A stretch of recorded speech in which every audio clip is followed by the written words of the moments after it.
Chapter 392. The lights dimmed. Fujio, who was asleep, didn't know that the comments on the internet had started to change. It was all because of Callie. What happened today made them very angry. Really was the one with the darkest eyes.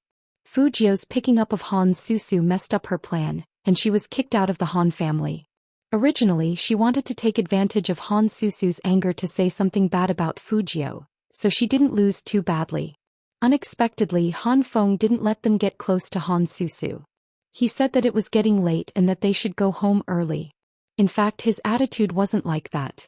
"Captain, what should we do now?"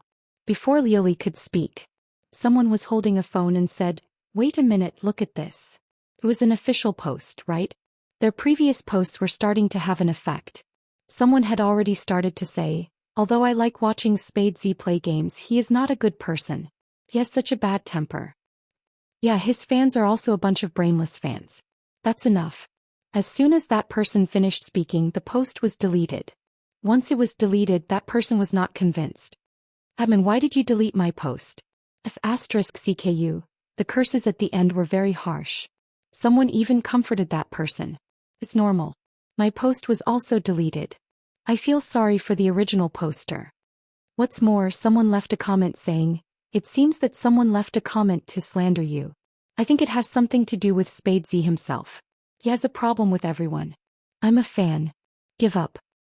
"I'm not a fan of Spade Z, but I'm a fan of the Supreme Alliance. I think the Supreme Alliance should reconsider whether to let Spade Z play in the national competition. To be honest, I've never seen anyone like him. It was because of these people that the Cali team was happy to watch." Liuli laughed. "What did I say? Some things don't need to be done by ourselves. We just need a little bit of encouragement and people will follow." The Cali team was happy. This useless young Master Fu deserves to be scolded. Liuli glanced at the official post again. Unfortunately, the scolding is not enthusiastic enough. After all, these people are the minority, so we need to add more fuel to the fire. "Captain, do you have any good ideas?" Hearing this, the eyes of the Cali team lit up. Liuli touched the phone screen. Han Susu was the best at this, but it seems that we can only turn to the Fu family. The Fu family? Someone was confused. "What do you mean by looking for the Fu family?" Liuli lifted her lips slightly. "We aren't the only ones who want Spade Z to leave Supreme Alliance. There are a few others, such as his half-brother Fu Shiming." When Team Cali heard this, a smile appeared on their faces. "Captain means to leave it to him. He has a good mother and knows how to use public opinion to create hype." Remember, there are some things in the esports circle that are no different from the entertainment circle. Something is said many times, it will become true. Find a time to send these posts to Fu Shiming. Be quick. No problem. Their Cali team was not a weakling. They would never let anyone bully them like this. Didn't Spade Z think he was so great just because he joined Supreme Alliance? Then they would think of a way to get him out. The next day. Chapter 393. Some time ago, thanks to the heavy smog, all the elementary schools, middle schools and high schools in Jiang City had to suspend classes for 2 days. As a result, Fujio's biological clock was a bit messed up. When she sat up, she yawned lazily. When she turned her head, it was already 8:10. Their first class was at 8:30. And in the crazy number 1 middle school, if someone was late, the uncle guarding the door would record it. There were still 3 days before the national competition. She couldn't be disqualified because of such a small thing. Fujio washed her face very quickly. She didn't look like a girl at all. She put on her school jacket handsomely and skateboarded quickly through the crowd. 10 minutes left. Fujio calculated the time and suddenly stopped the skateboard. She looked in the direction of the school from this direction. The distance was too long. It seemed like she had to take a shortcut. There was a middle school student who rode his bike to school, but he didn't understand why the person in the same school uniform as him suddenly turned around and went in another direction. Class was about to start? Where was that guy going? No matter, he had to rush forward. He couldn't get a demerit. Swoosh. Fujio pushed off with her left leg, stopped the skateboard and began to estimate the height of the school wall. That's right, Fujio was going to climb over the wall. There was an uncle buying roasted sweet potatoes at the back wall of the school. Seeing the young man stop at such a place and stare at the wall, the corner of his mouth twitched with a cigarette in his mouth. These kids are really... They can't even behave in school. It was a bit high. Fujio made a preliminary judgment and began to look for a foothold. Be careful not to get caught by your school director, the uncle reminded Fujio. She smiled and looked at her watch one last time. There were still 5 minutes left. That was enough. Just as Fujio was about to take a big step, a commotion came from the bustling crowd on the left. There were about 3 or 4 students from number 2 middle school, and they were surrounding a beautiful girl who was dressed like hooligans. That girl looked familiar. She had seen her yesterday. Fujio looked up at the wall on the left and then at the situation there. Finally, she turned around decisively. The uncle was surprised. You're not going to climb? He's waiting to see this guy wrestle. Fujio waved her hand. I'll do it later. To be honest, Fujio only cared about this because of the Almighty. Based on yesterday's situation, that person with the surname Han should be the Almighty's friend. Since they're friends, I'll save them first. On the other side, Han Susu felt that she was extremely unlucky. She came here to warn Brother Jiang's fat stepsister not to have any other ideas about Brother Jiang, so she didn't bring anyone with her. She didn't expect to encounter such a thing. Get out of my way. Do you know who I am? How dare you treat me like this? Beauty, what's wrong with us? We just want to play with you, right? As he spoke, he reached out to grab Han Susu's hand. But just as he moved, a gust of wind came from behind him. Something was charging straight at the back of his leg, causing him to turn around in shock. Seeing that it was Fujio, that person was amused. Look, I was wondering who it was. The useless nouveau riche is here to give us money again. Fujio indeed knew that person. In the past, she had been stopped in a corner and given money to him several times. Since there was a conflict between them, then there was no need to be long-winded. Chapter 394. Yo, as if you're so great. The people from number 2 middle school were amused by Fujio's words. Fujio's voice was indifferent. You have 2 choices. Either you leave or we start beating you up. Which one do you choose? Of course, we'll beat you to death. One of them had a ferocious look on his face. Han Susu looked at the handsome silver-haired young man, reached out to pull up the zipper of her uniform and walked over. Even her smile carried a sense of ruthlessness. *CK. You little scum, are you trying to rebel? Before that person could finish his words, his knee was kicked hard. Fujio said 3 minutes and she meant it. Her kick was high and she used a lot of strength. 1 versus 4. One was already down. How could the leader let it go? While Fujio was still kicking, he grabbed Fujio's skateboard and wanted to throw it at Fujio's back. If it really hit, it would definitely be a serious injury. But it was Fujio, so how could she be hit? With a beautiful sidestep and a back kick, even Fujio's school uniform made a sharp sound in the wind. Bam! That person was directly kicked into the wall. The skateboard automatically returned to Fujio's feet. Han Susu watched from the side. She didn't know when it started, but the young man's figure was the only thing in her eyes. She had never seen anyone fight so handsomely. 2 people from number 2 middle school were kicked to their knees. The other one had bruises on his face and the leader was dizzy. Fujio was unscathed as she held onto her skateboard. She had a faint smile on her face and she was extremely handsome. Who are you calling a little scum? I'll give you 3 seconds to leave or I'll continue beating you up. The person who was kicked was really in pain. The 4 of them looked at the situation together. They had to call for help. You mother ***, just you wait. The leader didn't forget to point at Fujio while running away. Fujio thought to herself, I only have 2.5 minutes to go to class, so I won't wait for you. He turned around, got on the board and was about to leave. Han Susu was still mesmerized by the young man's side profile, and her heart was beating so fast that it didn't seem to belong to her. Now that he was about to leave, she anxiously reached out and grabbed the young man's uniform, her face a little red. This time I really have to thank you. It was my fault yesterday. How about I treat you to a meal? No need. Fujio pulled her school uniform back, her expression indifferent. I helped because of Brother Mo. Fujio didn't want to have anything to do with this kind of girl. Although in Fujio's heart all girls were cute. However, she would still stay away from this kind of person. Who knew that the more Fujio acted like this, the more Han Susu thought the young man was cool and the more her face burned. Fujio didn't have time to care about these trivial things. There were less than 2 minutes left. He took the skateboard and clamped it under his arm. His long legs kicked the poplar tree beside him. Using the momentum, he leaped onto the wall. Beautiful. The uncle selling sweet potatoes applauded with a cigarette in his mouth. It would have been better if he hadn't applauded, but his clapping attracted the attention of the guard 700 meters away. The guard turned his head and his eyes widened. He pointed at Fujio with his notebook. The one standing on the wall. Which class are you from? Chapter 395. The guard chased after them without saying a word. The students who were stopped outside the school gate were overjoyed. The ones who were writing on the wooden desks rose up. They didn't need to fill in the forms, so they ran while no one was around. The guard was confused. He turned left and right, but he didn't know who to chase. He could only widen his eyes and point. Stop. Stop. What he didn't know was that Fujio was leaning on the nearest pillar. She looked sideways at him and curled up the corner of her mouth, looking very evil. It was impossible to be late. But number 1 middle school had strict management. The guard felt that this matter had seriously affected his work, and he had been talking to the dean about it the whole morning.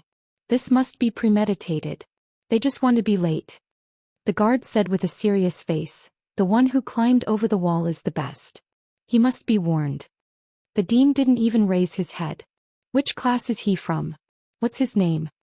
The guard shook his head and said immediately, but his hair seems to be silver. This was the dean's first reaction. This was the first reaction of the director of teaching. The dean was very cautious when dealing with Fujio.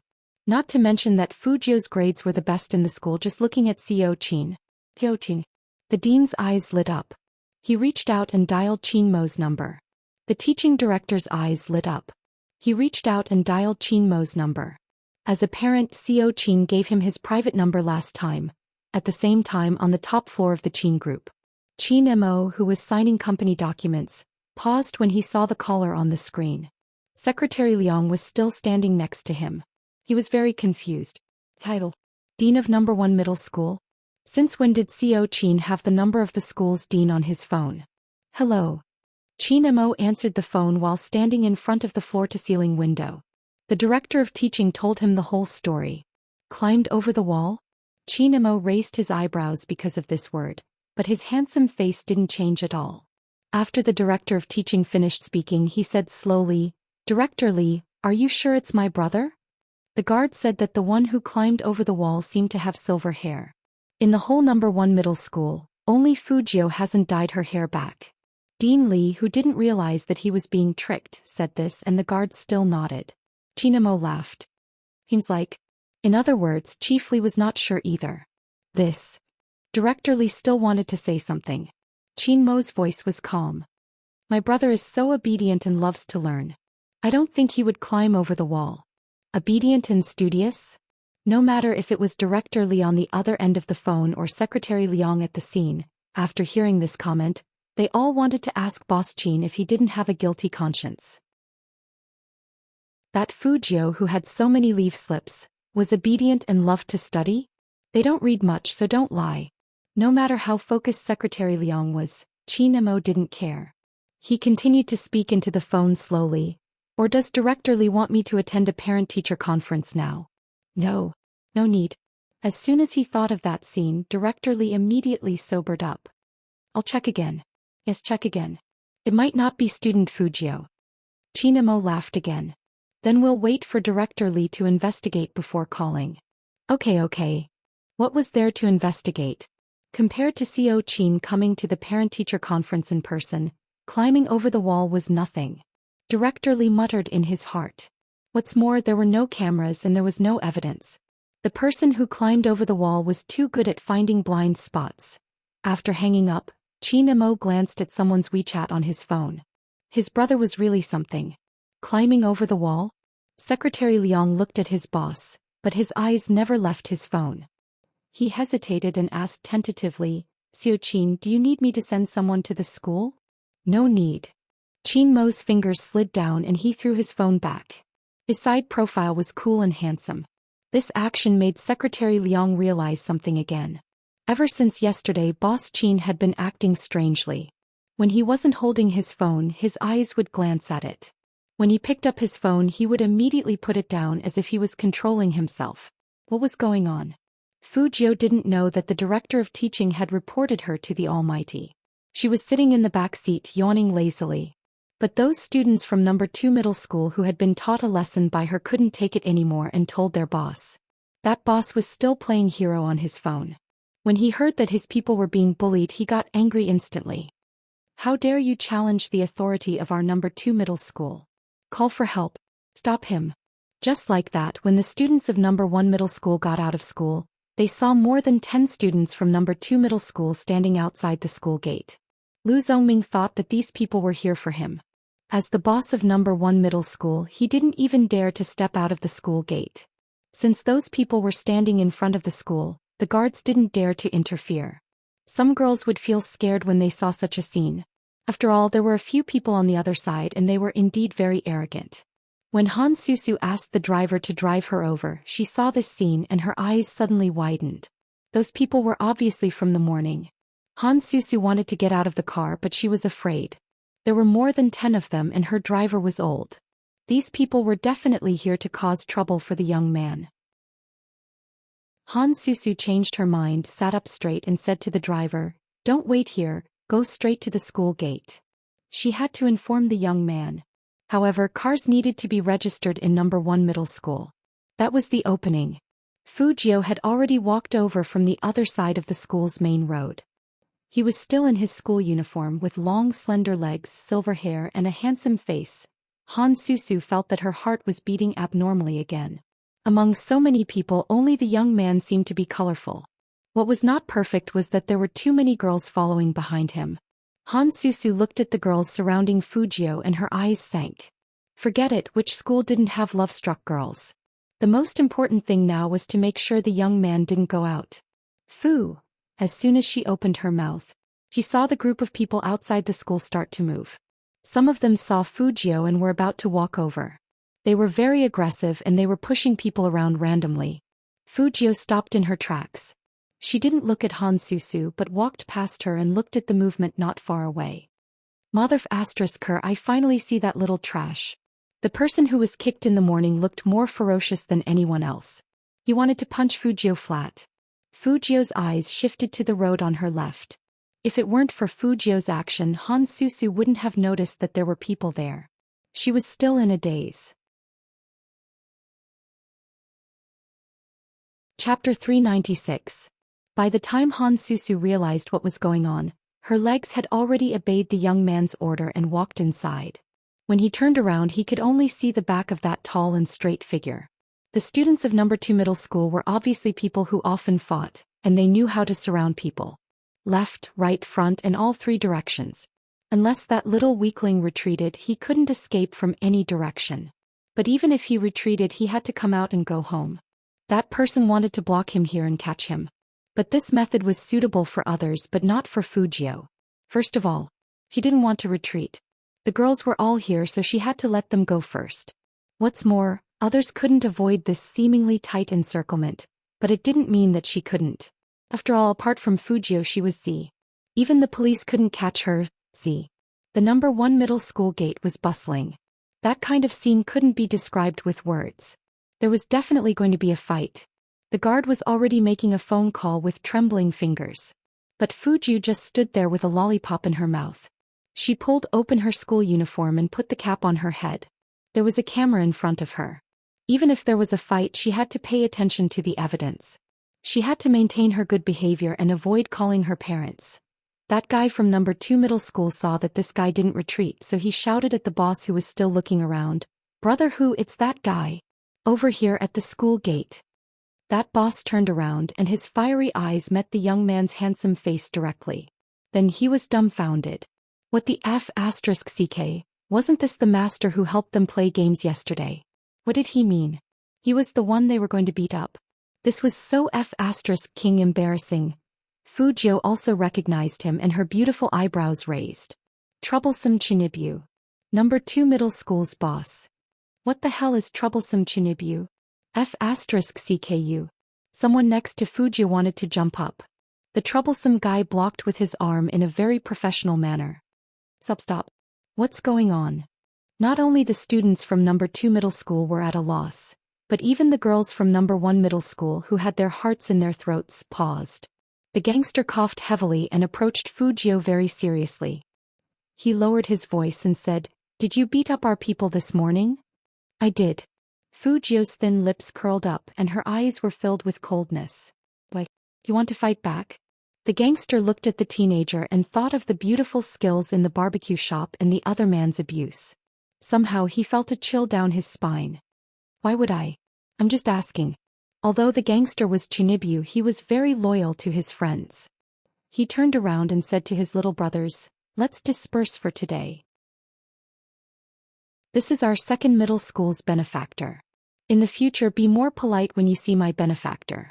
Otherwise, you're making things difficult for me, Wang Dehu." How could someone who was beaten up in the morning accept such an ending?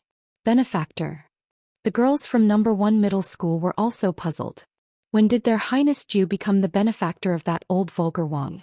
These two people know each other. They even played together before.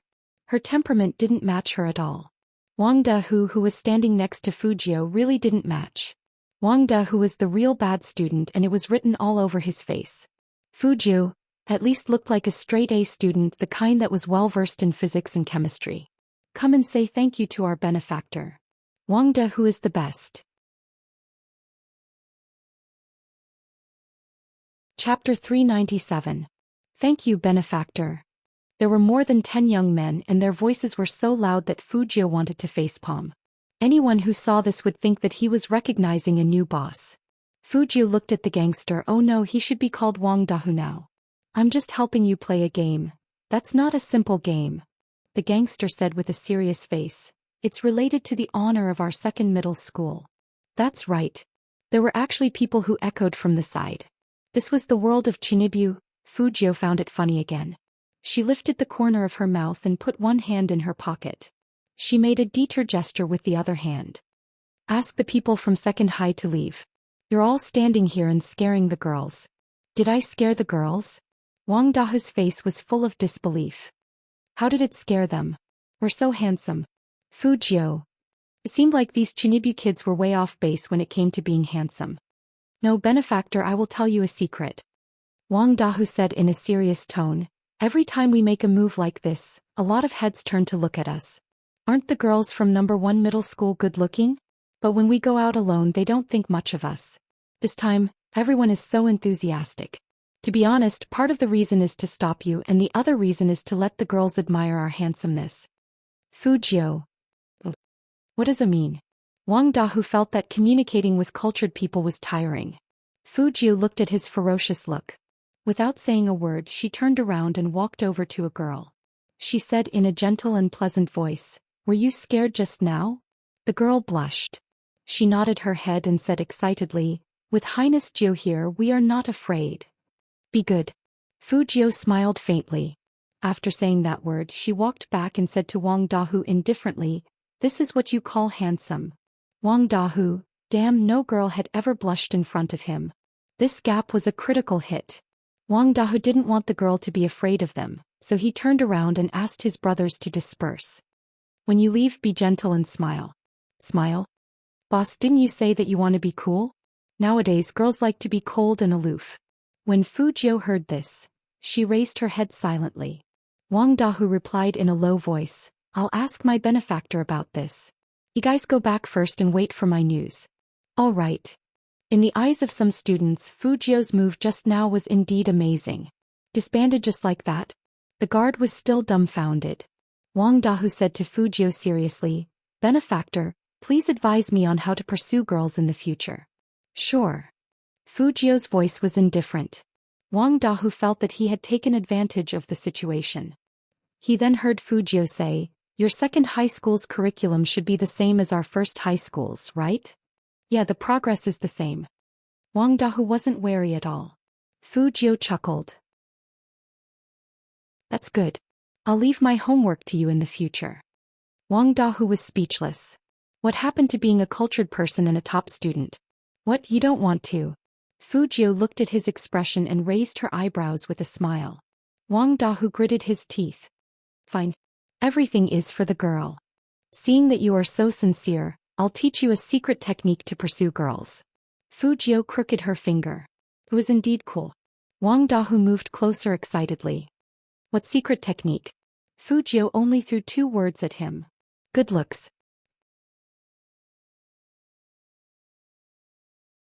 Chapter 398. 10,000 critical hit. The people next to Wang Dahu looked at the frozen Wang Dahu, and they didn't know what Fujio said to him. But seeing Wang Dahu being subdued by the young man, those who were prejudiced against Fujio now became quiet. After all, some people were like this, susceptible to the soft approach and afraid of the hard approach. They were waiting to see Fujio get beaten up.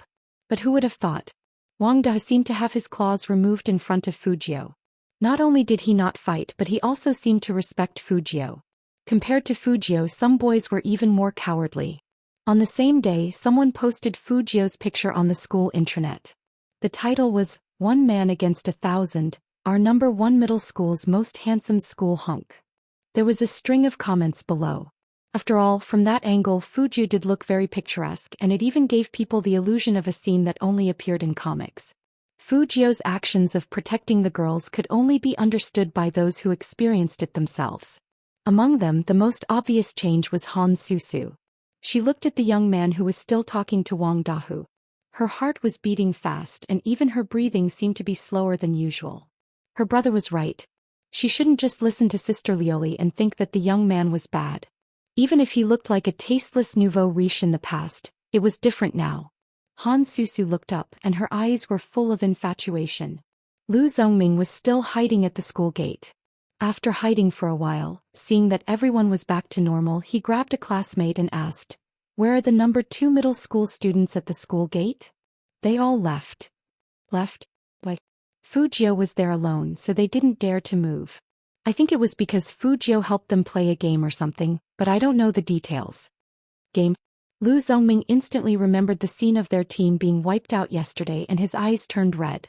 Fujio, the traitor of number 1 middle school. He didn't say anything and immediately told Fu Ximing the news. At the same time, Fu Ximing also received something from the Cali team. When he saw that number 1 middle school's hunk post on the school intranet, Fu Ximing felt a surge of resentment that couldn't be released no matter how hard he tried. He didn't know when, but that good-for-nothing had suppressed him in every way. Study, he did better than her. Games, he played better than her. Now, even the title of number 1 middle school's hunk was being applied to that person? How could the spoiled Fu Ximing endure this? Now he had these things in his hands.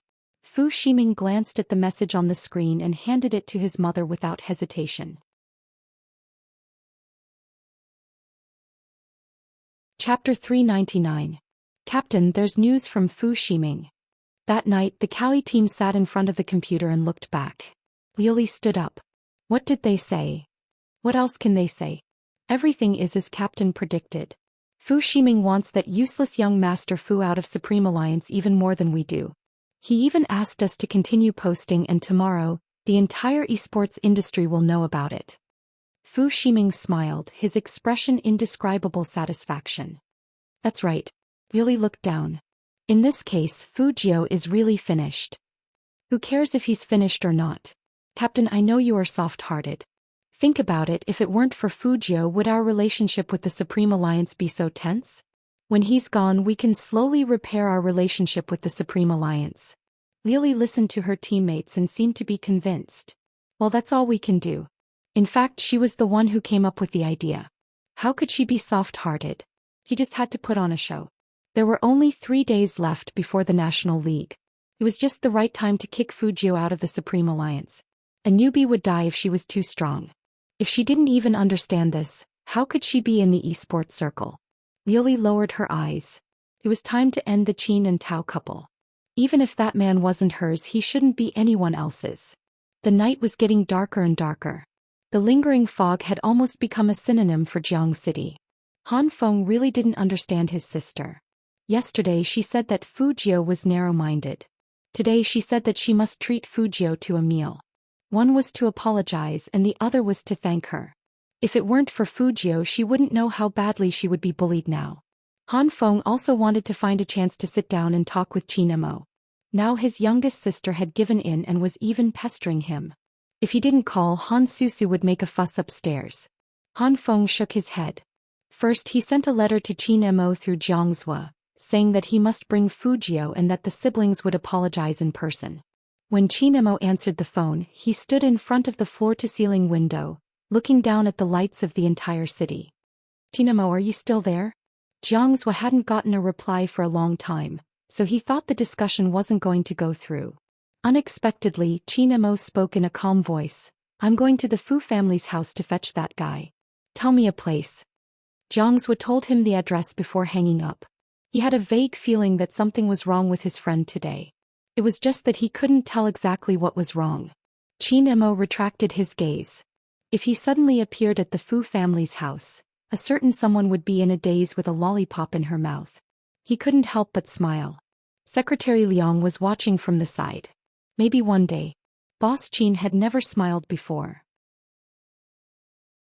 Was he wearing this expression because he was going to the Fu family? He really wasn't thinking too much. It was because Boss Qin was too obvious. Most importantly, President Qin, have you considered the Fu family's ability to accept you going to the Fu family just like that? When Secretary Liang saw that his CEO was leaving, he subconsciously wanted to follow him. Qin Mo was indifferent and abstinent. He wore a well-ironed suit on the inside and a pure black windbreaker with a circle of velvet on the outside. He looked like a vampire aristocrat that often appeared in foreign movies.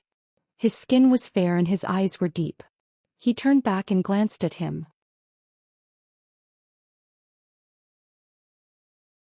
Chapter 400. The atmosphere in the Fu family was weird today. That's right, it was weird. He Honghua wasn't cooking soup in the kitchen or walking around in her bright red pajamas. Instead, she was sitting on the sofa obediently. Fujio saw this when she came downstairs. She looked up at the person sitting in the living room and paused. Brother Mo? Alright, she finally knew why her mom was so obedient. The Almighty's aura was really strong, especially when he was wearing a black trench coat. But why did the Almighty come without telling her? At this hour? Fujio raised her eyebrows in that direction. Her mom pulled her to the side and said in a low voice, Xiao Qin brought me a lot of supplements. Do you think I should take them? It wasn't a betrothal gift. Why was her mom so nervous? Yes. Fujio was never polite to Qin Mo. After saying that, she sat down next to Qin Mo. Oh, why are you here so late? Qin Mo glanced at the youngster. Jiang City had started heating up, so the house was so warm that Fujio was only wearing a pure white sweater, and her face was a little pink from the heat. At such a close look, the clean and fine hair on her side profile was even more obvious. Qin Mo's eyes darkened and he leaned over and said in a calm voice, Nothing, I just wanted to ask a self-proclaimed top student about climbing walls. Fujio. Almighty, don't you know you'll die if you keep chatting like this? How did it feel to climb walls? His tone sounded like he was talking about the smog today. Fujio coughed lightly. I just took a shortcut. And then you saved a beauty. Qin Mo's voice always sounded especially magnetic and deep in her ears. Fujio touched the bridge of her nose. That was along the way. Along the way, you became the new boss of number 1 middle school. Qin Mo looked at the youngster and lifted his thin lips slightly. Amazing. Fujio smiled evilly and put her arm behind the sofa. What can I do? I'm so handsome after all. Since you're so handsome, I'll check your physics results myself next time. Qin Mo stood up and looked down at the youngster. Then he turned sideways and said to He Honghua, Auntie, since he's here, I'll take him away. If it's too late, let him sleep at my place. Take him away. Fujio was dumbfounded. What was going on? He Honghua was also shocked, but she was shocked by the word, sleep. Her expression changed and she immediately said, No, my Jiu can't spend the night outside. He Honghua's reaction was too big. The whole room fell silent. Even Chen Xiaodong didn't understand why Madame was like this. When Qin Mo turned to look over, only then did He Honghua realize that she had gone overboard. She hurriedly explained, No, I'm saying that Jiu's eyes have just recovered. It's not good to go back and forth like this. Moreover, Jiu has classes tomorrow. Coming up with such a reason was putting He Honghua in a difficult position. Her round face blushed as well. Before Fujio could help, Qin Mo replied, I didn't think it through. Don't worry. After everything is over, no matter how late it is, I will send him back. Perhaps it had something to do with his birth. Even when Qin Mo said such words, his nobility didn't seem to diminish. But He Honghua was already very happy.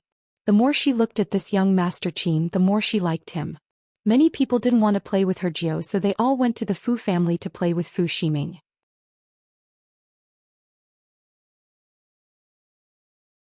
Chapter 401. Fu Jiao really didn't understand. The Almighty just said something soft. Why did her mother push her to the Almighty as if she was a gift? This was really her own mother.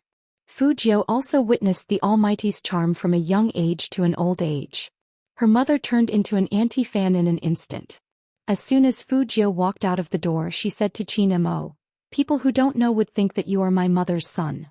Obviously I look more worry-free than you, wall-jumping scholar." Qin Mo tilted his head and looked at the youngster. He raised his hand to unlock the car and raised his chin, indicating for her to get in. Every time she heard the Almighty call her a scholar, Fu Jiao always felt that she couldn't continue this conversation. After the two got in the car, Qin Mo didn't start the car. Instead, he tilted his head and looked at the youngster on his right. Fu Jiao raised her eyebrows. "What?"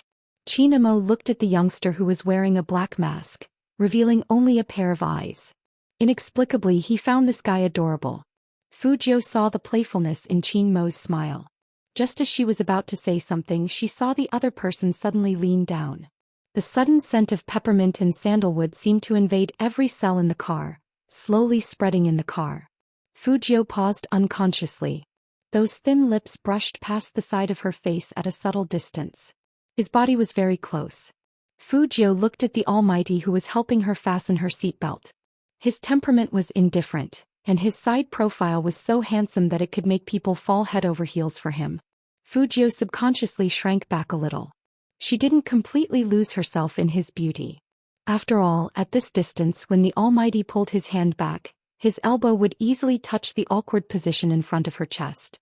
Even with the bandage, she was still worried that the touch would be different. A man's chest was hard, and hers. It was hard to say. When Qin Mo pulled his hand back, he raised his eyebrows. He seemed to be very interested in the way Fu Jiao breathed. Even his thin lips were curved into a smile. Fu Jiao raised her eyebrows. What was the Almighty smiling about?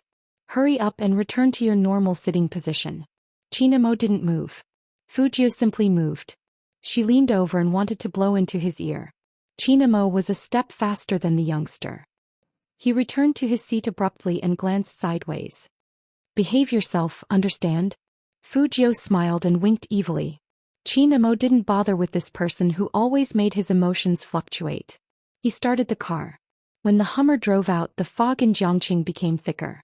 Han Susu had never been as jumpy as she was today. She sat up straight and looked outside, then asked her brother and Jiangzhou if her dress was pretty. Jiangzhou was a smart person. He raised his eyebrows and smiled. Qin Mo and Fu Jiao walked in one after another. Even Jiangzhou didn't know why, but he felt that when the two of them stood together, they complemented each other and were equally handsome. After Han Susu saw the young man, her heart beat even faster. She walked up to Fu Jiao and said softly, "Thank you so much for today. You didn't want to tell me your phone number, so I could only contact you through my brother. I'm really sorry for what I said to you before. I hope you can forgive me."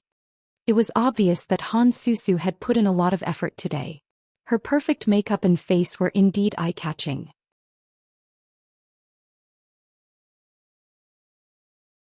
Chapter 402. Seeing this, Jiangzhou smiled at Qin Mo and said in a low voice, "Susu must have fallen for your little brother. She doesn't even want to eat or drink, and she is so shy when she sees you. You know, the two of them are about the same age, so it's quite suitable for them to be together." Suitable? Qin Mo's thin lips were still curled up. He always looked like this, whether it was in the business world or in their daily meetings. His handsome side profile didn't change much. He was noble and domineering, a standard soldier. But this time, Jiangzhou felt that his smile was a little different, but he couldn't tell what was different if he had to say it. Strangely, the surrounding temperature seemed to have dropped by several degrees all of a sudden. Was it because the heating here wasn't good enough? On the other side, Han Susu was still expressing her regret, hoping that the young man would look at her. Even if it was just a glance. Finally, she got her wish. Fu Jiao looked up and said, "You should thank Brother Imo." Han Susu felt that the young man was super cool, especially when she thought of how he stood in front of her at school. Her heart started to beat erratically again. She automatically ignored the reason why the young man saved her. No matter what, the other party had forgiven her. Han Susu smiled and followed Fujio into the private room happily. Although this meeting was also in an entertainment venue, it wasn't as noisy and there were many types of alcohol. The sound of piano could be heard outside the private room, and inside people were singing, steaming and eating. It was a high-class private club. As soon as they entered, Han Susu pulled the young man to sit by the song selection table. Let them chat like big brothers. What do you want to sing? I'll help you. Fujio glanced at the Almighty and indeed the three of them seemed to have something to talk about, so she didn't go over. Chin Emo sat in the dim light, his posture lazy and abstinent. His tie was already untied and it was crooked. His eyes unconsciously looked at the young man and woman who were ordering songs. He tilted his head and lit a cigarette, as if this was the only way to suppress the inexplicable stuffiness in his chest. The stuffiness came for no reason. Bit by bit it seeped in and as the song overflowed, it accumulated more and more. In order to dispel this irritation, Chinamo turned his head and focused his attention on Han Feng, who was speaking. Susu, I can't control her anymore.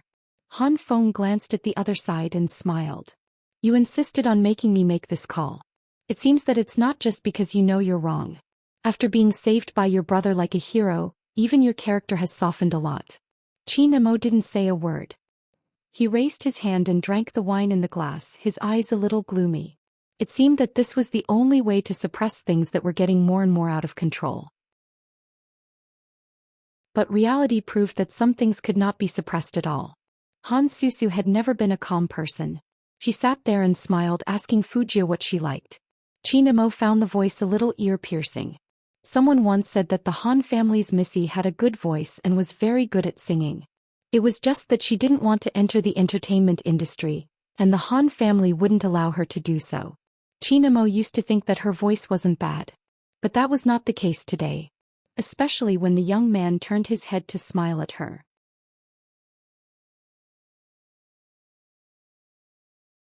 Chapter 403. He was starting to think. It wasn't a good idea to agree to bring the youngster here. Chinamo tried to distract himself again.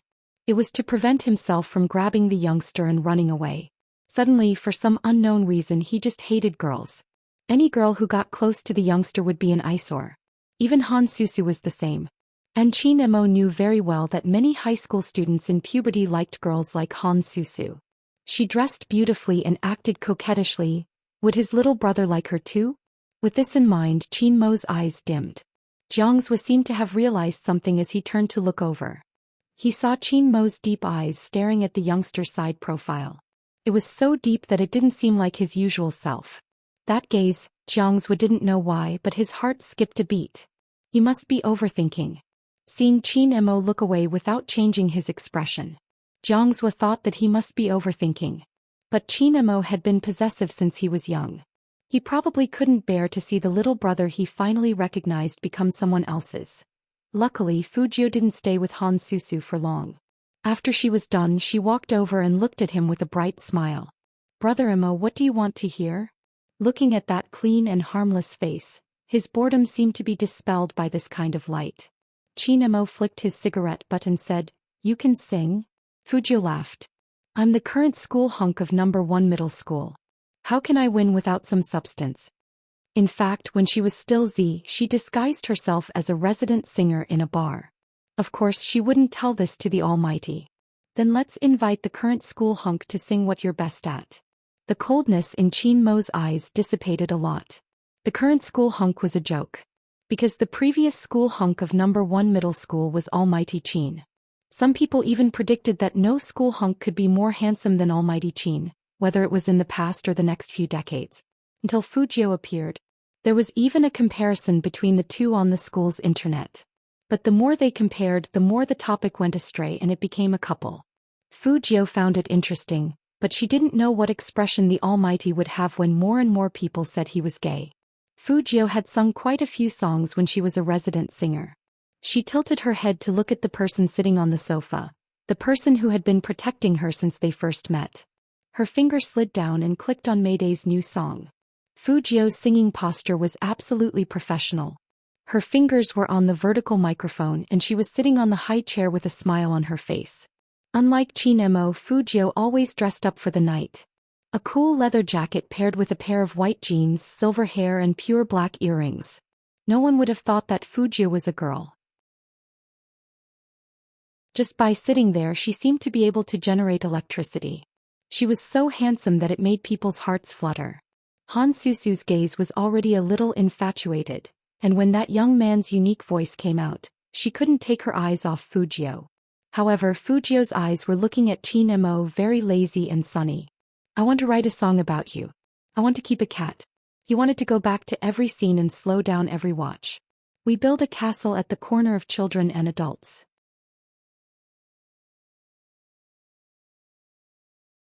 Chapter 404. Under the light, the silver-haired youngster held the microphone in his hand and looked at Chinemo with a smile. His thin lips were very close to the microphone, and all the light in the room seemed to be hitting his lips, gathering into dots of light. Life can't be longer, fireworks fall from the corner of my eyes. The world can't be bigger, you stare at my smile. Among all the passing scenery and people, you treat me the best. Obviously, this song was sung to Chinemo. Han Feng laughed softly. Chinemo, your little brother is really good, he knows everything. Chinemo didn't speak, still holding the wine glass in his hand. Rather than saying that he didn't speak, it was more accurate to say that the moment the youngster opened his mouth, his eyes never left Fujio's body. Even he didn't know what kind of expression he had when he looked at Fujio. Hidden in the darkness as if no one else was around, he wanted to take her for himself. Jiangzhou watched from the side. His heart that had been thumping just now began to sink. Chinemo had never looked at anyone like that. Was he thinking too much, or did Chinemo really have feelings for Fujio? Jiangzhou was a smart man. Unlike Chinemo, he majored in medicine and had seen many people in that circle. He was more sensitive to such things than Chinemo, plus the onlooker saw things more clearly, so he could see things more clearly. Good brother? Which older brother would look at his younger brother like that? Jiangzhou also knew that some people weren't really gay. Sometimes, it was because their personalities were too similar and they were always together. Plus, the youngster's face was so handsome that he could ignore his gender. Chinemo didn't mind being nice to him. So Jiangzhou was still hesitating if he should point it out. Because if he said it, Chinemo might think in that direction and then he would really be gay. He couldn't bear the consequences of the Qin family ending without descendants. But if he didn't say it and the situation continued, Chinemo and Fujio. Wait a minute, why did he always think that his friend was more likely to be gay in the future? Thinking of this, Jiangzhou was also depressed. He wanted to get the wine glass. Chinemo turned his face and met his eyes, which made Jiangzhou pause. After all, his friend's indifferent eyes seemed to be able to see through his thoughts. The Han siblings had no idea what was going on. Han Feng was still puzzled. Hey, what's wrong with you two? Why are you looking at each other? Nothing, Chinemo replied faintly. Han Feng lifted a brow at Jiangzhou. Really? Jiangzhou laughed and said, what else could it be? I just think that Fujio's singing is pretty good. Now that he is the school hunk, us former seniors are all standing behind him. Not only does it sound good, it looks good too. Han Feng lowered his voice and moved closer to the two. I'm going to be busy now. Look at Susu. She's about to confess her love in public. She's so infatuated. When Jiangzhou heard this, he would definitely join in the fun. But ever since he saw Chinmo's gaze, he subconsciously turned to the left. He hadn't noticed it the previous few times.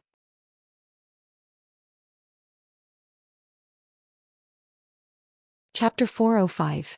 Han Susu was still watching Fujio walk down from the stage with a pink face. She didn't notice the change in her surroundings. It could be said that Han Susu had never felt such a thing for anyone in her entire life. She really wanted to see the other party. Even if the other party only said a few words to her and stood beside her. She felt like her heart didn't belong to her. Ever since she was young, she had been surrounded by rich and powerful people. Their looks and temperaments were always superior. The elder brothers of the Qin family and the Jiang family were much more outstanding than their peers. She used to like Big Brother Qin. But she knew very well that once she crossed his bottom line, she wouldn't even be able to get close to him. So she didn't like him anymore. But even if she didn't like him, she still looked down on other people. Those in school couldn't even be compared to these brothers she knew. Until yesterday at number 1 middle school. Han Susu finally felt that there was someone who wouldn't try to please her because of her family background. The young man was very cold to her from beginning to end, and he didn't talk much. But it was that coldness that made Han Susu feel that he was the one she was looking for. So Han Susu threw away her previous arrogance. When Fujio finished singing, she went up and grabbed Fujio's arm. I ordered a duet. You sing the guy and I'll sing the girl. I'm sure you'll like it. Fujio frowned. She usually thought girls were cute, but in fact she didn't like it when someone approached her so directly. The Almighty was familiar with her, so it wasn't a big deal to touch her. An unfamiliar person. Fujio almost flung Han Susu's hand away in a moment of reflex. You sing first. Han Susu's cheeks were pink. No matter what other people thought, she liked the feeling of standing side by side with the young man. Forget it, since she was the sister of the Almighty's friend. With this thought in mind, Fujio put one hand in her pocket and took the microphone from Han Susu. She was about to sing when a gust of wind blew towards her, and the microphone was pulled out from behind. It was Chin-mo. Fujio wasn't the only one who looked back. Even Han Susu stopped and was stunned. Big brother Chin. His eyes aren't good. He needs to go home and rest early. Chin-mo's voice was calm, but he was still the chosen one. Just by standing there he seemed to be able to move. His aura of nobility lingered and he was incomparably domineering. I won't be singing anymore. Han Susu opened her mouth. It's only 9 o'clock. The smog is heavy and it will irritate my eyes if I'm late. Chin-mo tilted his head and looked at Han Susu. At that moment Han Susu didn't know why, but she felt that his gaze was a little cold. But because that face was too handsome and noble, Han Susu couldn't see anything. On the other hand, Jiang's heart sank when he saw Chin-mo extinguish his cigarette and walk over. Han Susu didn't want the youngster to leave. However, Chin-mo had already opened his mouth. Get dressed. This sentence was directed at Fujio. Fujio smiled and didn't say anything. She casually pulled over her jacket and zipped it up. Chin-mo took the pure black mask from the side and asked Fujio to put it on. Then he nodded at Jiang Zhua and Han Feng, who were standing on the sofa, indicating that they should leave first. Han Feng still wanted to say something. Chin-mo had already taken the youngster out of the private room. What's going on? Han Feng was really confused. Why are you in such a hurry to go home? Jiang Zhua didn't speak.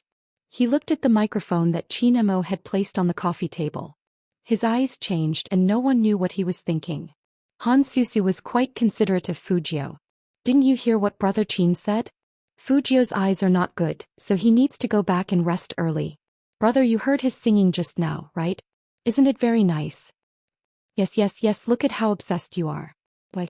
Now you don't chase after your brother Chin and brother Jiang, but this little brat? Han Feng was still joking.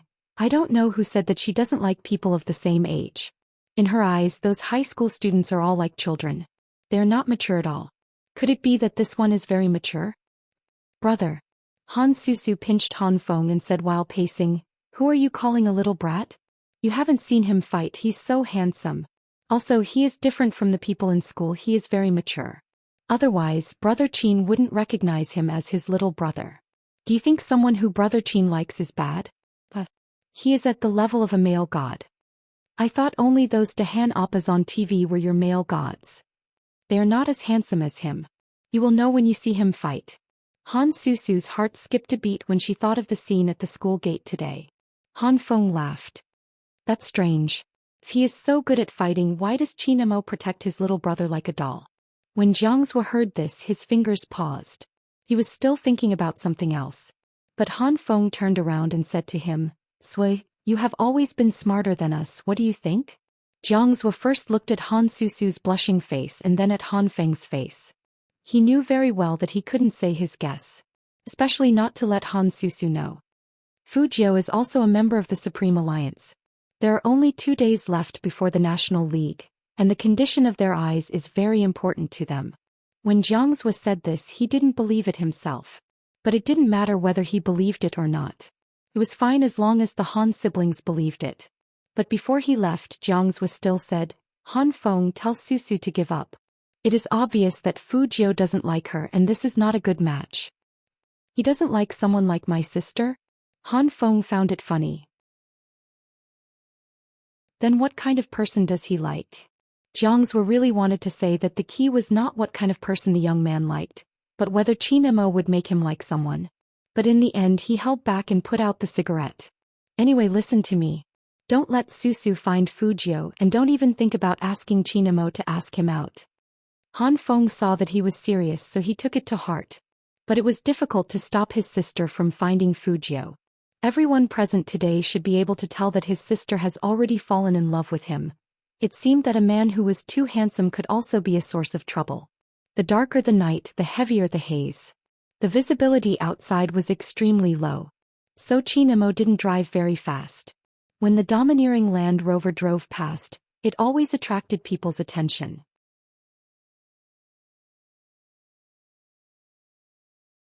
Chapter 406. He thought that he finally understood what Mr. Li meant when he said that his brother would one day be snatched away by some unknown woman. It was very uncomfortable. Especially when he saw that the youngster was going to sing with Susu, that feeling became even more obvious. Although Qin Mo told himself that he couldn't do this, the youngster wasn't his only possession. He wasn't like those toys he used to fancy. He was a real person. Even so, Qin Mo didn't want to see a similar scene in front of him again. To him, the youngster was just a high school student. The rebellious period of youth was the most vulnerable to external temptations. He was the older brother, so he naturally couldn't let him go astray. Puppy love. That was even more impossible. But what if the youngster really met someone he liked? Would he still stop him? Qin Mo didn't know why, but when he thought of that scene, his chest felt like it was being pressed by a huge rock. It wasn't very painful and it wouldn't hurt that much. It was just that the pressure made him want to destroy something. Qin Mo thought that he might make a move even though he knew that it was wrong. But at the same time he was very clear that the youngster wouldn't do anything to him for a woman. But once he made a move, some things couldn't go back. Qin Mo looked sideways at the youngster with his head tilted. It was probably because the temperature in the car was too comfortable that Fujio felt a little sleepy as soon as she got in.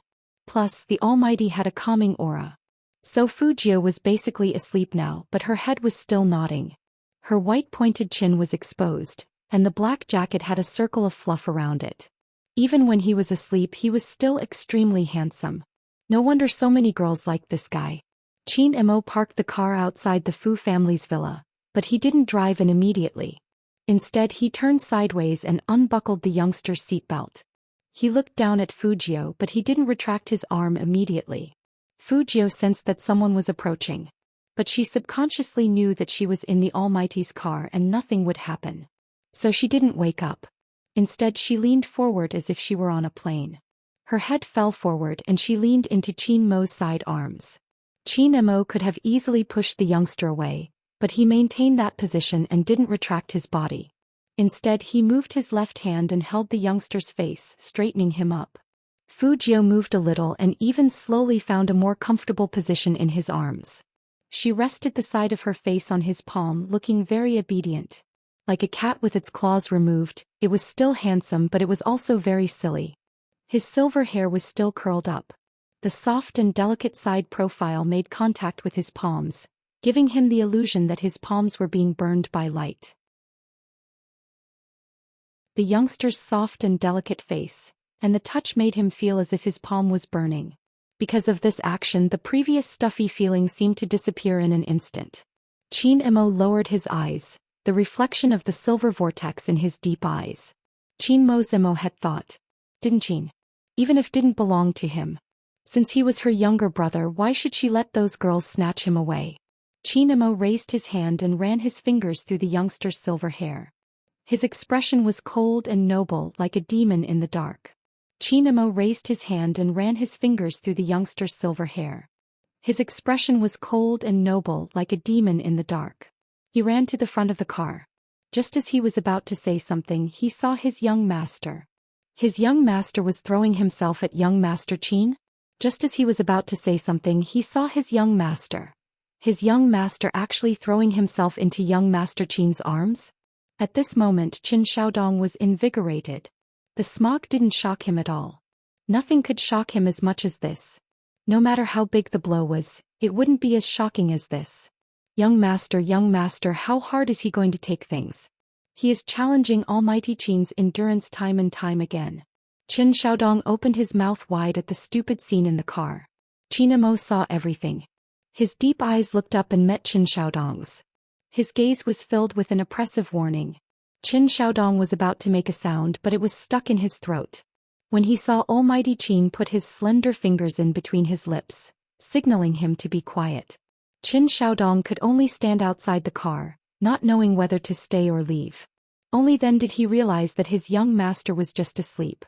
Qin Shaodong heaved a sigh of relief. Seemed like he was overthinking. Of course, the premise was that his young master didn't pretend to be asleep. But Almighty Qin was a bit too gentle, wasn't he?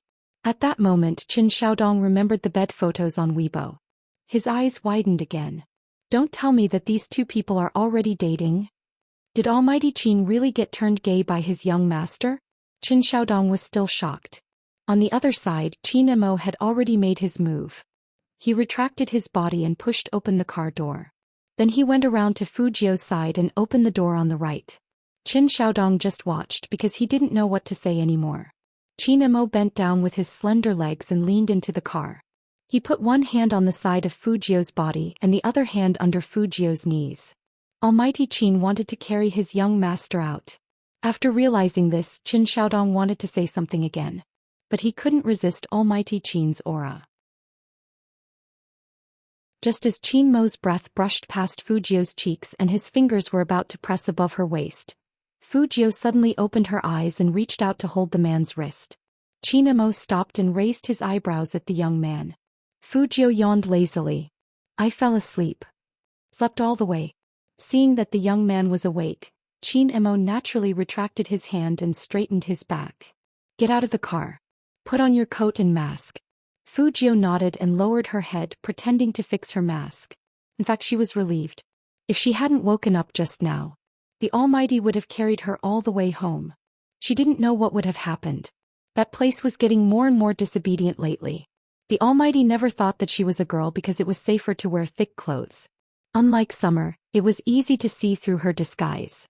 But no matter how safe the clothes were, others might not be able to detect it. But if it was the Almighty, Fujio lowered her head and looked at the area above her waist. He would definitely be suspicious if he pressed on it.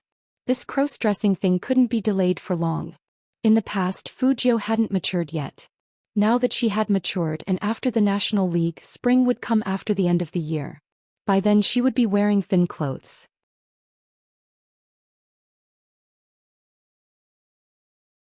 Chapter 407. Fujio sat up straight before getting out of the car. Qin Mo had already noticed that the young man was extremely afraid of the cold, so when Fujio came out he naturally reached out his hand and zipped up the young man's jacket. Fujio was wearing a mask. She lowered her eyes to look at the fingers that were tidying up her collar, and a faint smile could be seen at the corner of her eyes. In short, from Qin Shaodong's point of view, his young master had never been so obedient. And Almighty Qin's eyes were lowered and his black hair fell down. His side profile was so handsome that it was easy to have dirty thoughts. As if his young master was his possession. Qin Shaodong shook his head, trying not to let his imagination run wild. Fujio didn't think much of it. The Almighty had always been considerate, so she always had the urge to raise an Almighty at home. Unfortunately, Fujio studied Qin Mo's face again and didn't know what to do. Is it nice to stare at me all the time? The Almighty's tone was very indifferent. His eyes were clearly looking at her collar, but he could even sense that she was up to no good. Fujio smiled. Yes, we are the super handsome team. I thought you would say the top student team. Qin Mo took back his left hand and put it in his pocket. He stood tall with his deep eyes and raised eyebrows, which was very demoralizing. Fujio. She couldn't let go of the title of top student. Change the topic. Let's go in for a cup of tea? Fujio rarely invited people. Qin Mo didn't agree. He was a little absent-minded. Nah, go to bed early. Okay, see you tomorrow. Fujio turned her head and glanced at her little butler. Qin Shaodong quivered immediately and followed her.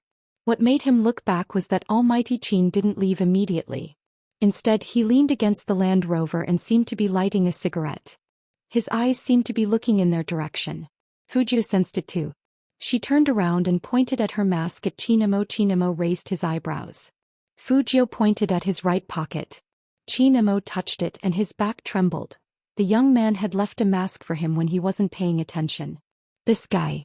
Chinemo looked at the young man with bright eyes and white teeth in the distance, and the corner of his mouth slowly curled up. Then in the fog. His eyes were cold and vicious and a little deep. So, why would he give up such a good brother to someone else? After Fujio's figure disappeared into the night, Chinemo got into the car. He took the mask out of his pocket and placed it in front of the steering wheel. At that time, the two of them didn't know that there would be such a storm in the unregulated official bar. The rumors against Fujio started in the wee hours of the morning. The Spade fans who didn't know right from wrong started to be led astray. Quite a number of them started to become fans of the road or anti-fans. Official bar was different from official Weibo. If such a thing had happened on the official Weibo account, Manager Feng would have received the news immediately. On the other side of the bar, it was an hour later that Agent Feng received the call. A large number of posts were discussing Spade Z's shortcomings. Some people even started to use Spade Z's name to create groups to trick fans, while the fans who really defended Spade Z were scolded as white lotuses. Some of them took the opportunity to gain popularity, while others felt wronged because of what they had done previously. All of a sudden, all of them rushed out to criticize Spade Z. But that was not the point.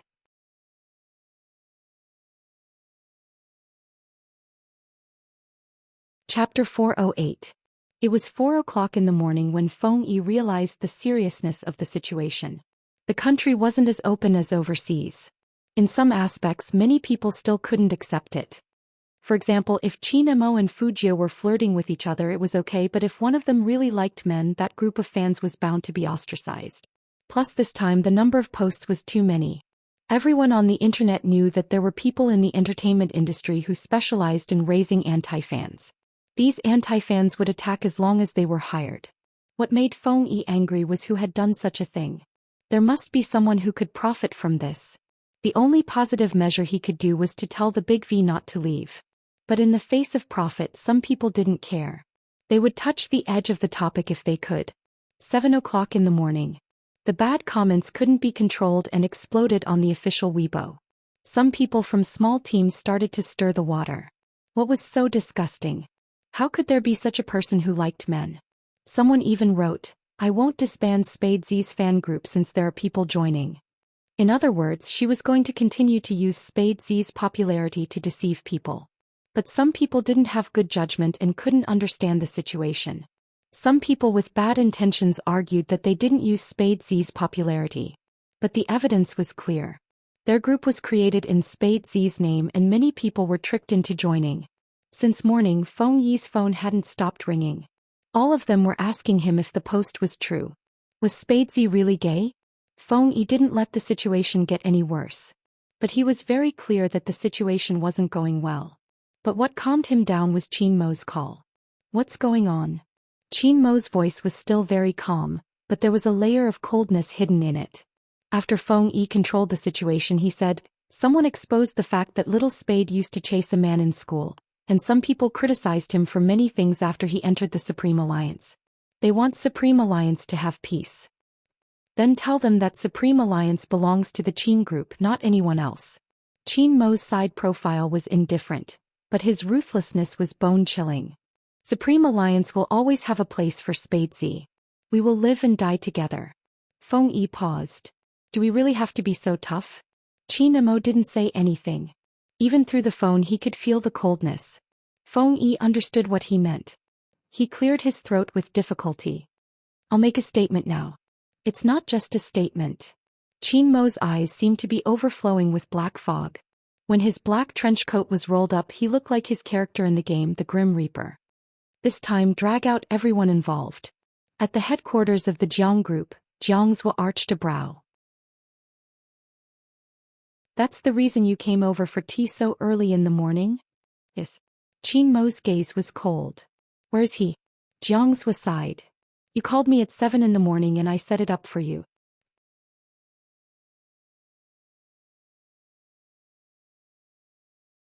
Chapter 409. On the Fu family's side. Qin Xiaodong wouldn't let Fu Jiu go to school no matter what. Smart as she was, Fu Jiu quickly sensed that something was wrong. She put her hand on Qin Xiaodong's shoulder. "Tell me, what's the matter?" "No, I'm fine." Qin Xiaodong's eyes were still avoiding eye contact. He really didn't want his young master to hear those remarks. Fu Jiu curled up her lips. "Is it about school? What can happen to the school?" Qin Xiaodong didn't realize that he had been tricked. Fu Jiu said, "That's the team's problem." "Qin Xiaodong, give me the tablet."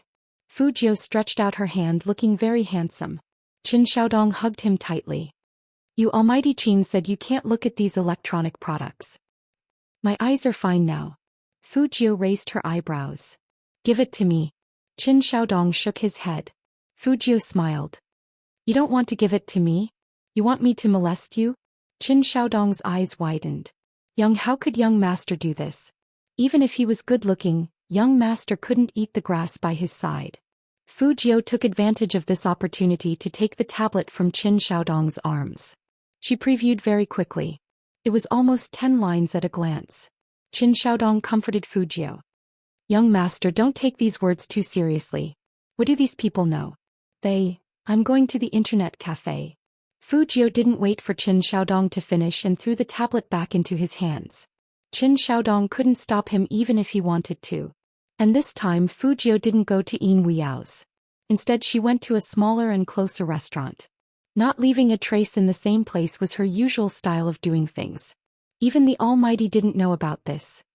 "Boss, turn on a computer." This time Fu Jiu didn't even reveal her face and hair color. She wore a black coat with a hood and just sat in the corner of the sofa. Fu Jiu didn't attack immediately. Instead she opened Dazzle Dance as a cover. In other words, even if someone passed by behind her, they would only see that she was dazzling. He didn't know what else she had done besides Dazzle Dance.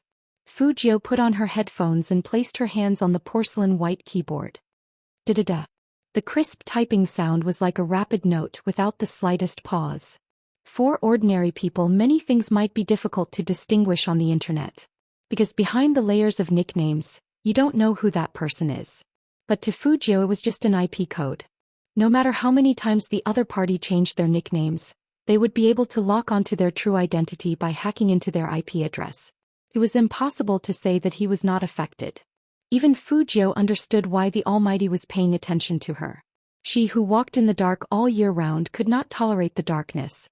There was no such thing as absolute white in this world. However, in the dead of night she couldn't help but want to get it done once and for all. Like killing people. So she was dangerous. Fu Jiu chuckled and thought of the man's side profile as he fixed her collar with his eyes lowered. You can't make mistakes, right? However, he couldn't let him off easily either. Causing trouble on the internet? Hey, don't you know whose territory this is? Fu Jiu held the lollipop in her mouth. You guys should thank the Almighty. If it wasn't for his beauty, all of you would have gone to hell to accompany the King of Hell. If Hoshino was here at this moment he would definitely recognize Fu Jiu. On the screen the white code kept jumping and the eagle penetrated the firewall.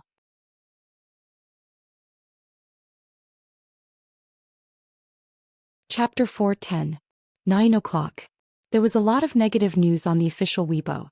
Spade Z's departure from Supreme Alliance had become a hot topic. Some fans of other members also started to leave comments after being incited. Dada, you have to stay away from Spade Z or else I won't be your fan anymore. Lin Feng, Yun Hu, Feng Shang, Yin Wuyao, and even Shui Yaoyao's official Weibo all had similar comments. Shui Yaoyao's eyes turned red with anger when she saw those comments. She felt sorry for the young man. She had nothing in this group of people. But because she had nothing she didn't care. There were no words but words.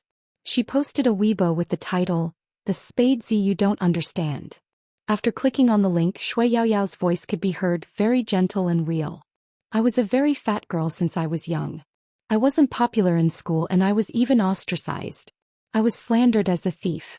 If it wasn't for a young man who appeared and told the public that justice might come late, but it would never be absent, I would still be carrying the crime of a thief for the rest of my life. I'm so glad that he appeared. When someone disliked me for being fat and didn't want to play with me when everyone laughed at me, This young man used his gentle strength to take me to the esports selection contest, and completed the dream that I could never achieve in my life. I think that is the life I want. If Spade Z leaves Supreme Alliance, I will leave too because my dream was given by him. Count me in. Feng Shang quickly followed, and when he reposted Shui Yaoyao's Weibo, he sent a very low voice. Actually, I'm very afraid to speak to everyone in this way. You guys should have heard it, I stutter. Because of this problem, there are many things that I don't dare to do until I met my idol. He said that stuttering is nothing, it's very cute. And he also likes to call me Baby Feng. If there are people who, because of my relationship with him, they won't be fans anymore, then so be it. Yin Wuyao sat in front of the computer with a cigarette in his mouth. He was the least talkative. I came back because someone told me, so what if I'm old? I can still shock the esports world when I'm old. Since this person is going to be forced out, then I'll come back to be the boss of my internet cafe. The voices of the three of them really brought a lot of shock to the fans. Many people were asking if they were wrong. But how could the Kali team ask them to lower their voices at this time? He immediately sent a message using his alternate account. Supreme Alliance will not be threatened by you. You are just 3 rookies and you have so much to say.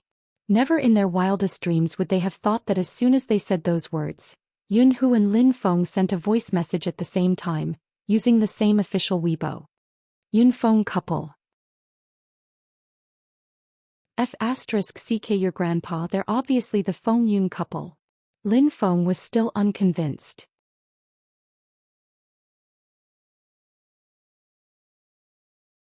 Chapter 4:11. We live and die together. Just how good was this team member to make all the team members say such words? Even at the expense of offending the fans. The Kali team was dumbfounded when they saw the situation. In their eyes, there were many things to consider, especially the feelings of the fans. But how dare the other side go this far? They had indeed miscalculated. How could the Supreme Alliance be an ordinary team that would not stick to their morals just because they were afraid of offending the fans? Funny. It wasn't easy for them to be standing here. Because it wasn't easy, they had a bottom line. As Yunhu said, if a team couldn't even be grateful, then the team was finished. Mountains and rivers. The National League. They must go together, no one missing. Because of this voice message, the wind on the internet began to change. People's hearts were made of flesh. Even if they couldn't see right from wrong, they would still be moved by the Supreme Alliance's behavior. The members of the Kali team threw the mouse and were still indignant. Damn it, that Spadesy was almost killed. Should we post another thread? Just as the other person was about to speak, a voice suddenly rang out. No one knew what happened to the internet celebrities in the industry. But at the same time they posted on Weibo. The title of the Weibo was the same. Come and see what the Kali team's alternate accounts have done. Almost instantly, this Weibo post was reposted like crazy. How could they not repost it? The same IP was divided into many accounts. First they pretended to be Spade fans and posted on the official forum. After that they changed to another account and complained that their posts were deleted. Even the fake Spade fan group was created by them. Why did everyone know so clearly? Because the publisher was very considerate. When posting the pictures he marked everyone with the same IP address with a red arrow. The most shocking thing was that there was a voice message on it. The content of the voice message was, "Damn it, that Spadesy was so close to dying. Should we post again?" It was a clear conversation and even the voice could be heard. It wasn't like the Kali team hadn't broadcast before. Even if their fans wanted to speak up for them, they didn't have the face to say anything. He had been caught red-handed. The 2 members of the Kali team didn't know that their computers had been hacked. They didn't know about this Weibo post until someone commented on them. The moment they heard the voice message, their faces turned pale. "Who is it? Who recorded my voice?" One of them subconsciously shouted. But when she looked back, everyone here was their content staff. How could they possibly harm themselves? Then how did this voice recording get released? At this time in an internet cafe street on West Street. The black-masked youth's fingers flew across the keyboard, and several computers around her entered a state of attack. Even the owner of the internet cafe didn't know when his machines had been charged and started operating. How strange. As his voice fell, Fujio put on the hood of her coat and stood up from the chair.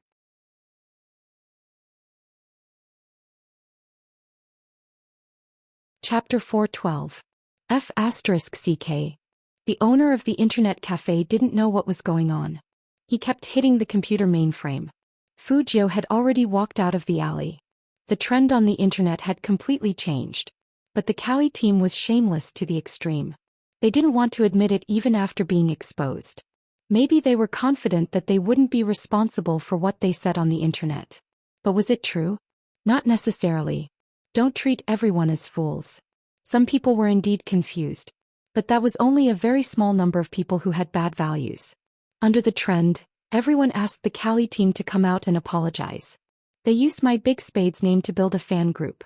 They said they were supporting me, but they were actually slandering me. Who gave you the right to be so arrogant? One person with multiple accounts just to make my Big Spade leave the Supreme Alliance. What a good scheme. Such a team doesn't have the qualifications to participate in the national competition. What a sharp contrast. Look at the Supreme Alliance and then look at you. You are all esports players. Can't you just play games? Why do you have to harm others? Upstairs, you don't understand. First they used Spade to attract fans and then they drove Spade away. In the end they were the ones who benefited. I saw the screenshot and listened to the recording. How despicable. I only have one word for the Cali team. Get out.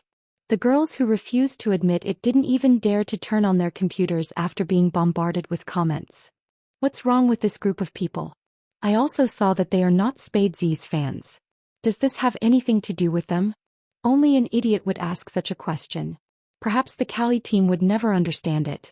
Anything that touched the bottom line, people would always stand on the side of justice. It didn't need anyone to organize it, and it didn't need to be anyone's fan. It was human nature. Who didn't have a passionate heart? Except for Lioli and the others. Captain, what should we do now?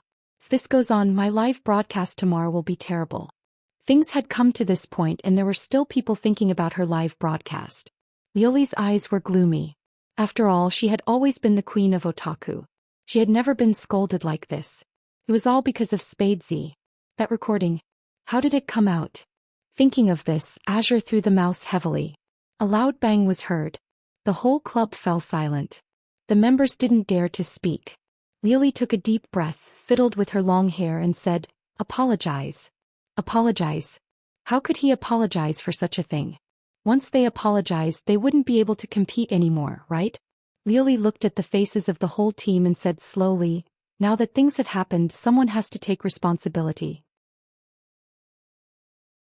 Since we accidentally said something wrong and were caught red-handed, we should apologize publicly for the sake of the Cali team."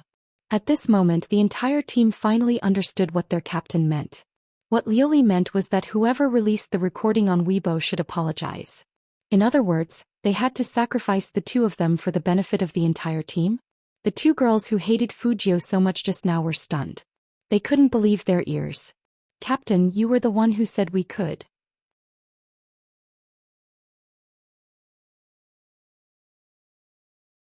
Chapter 413.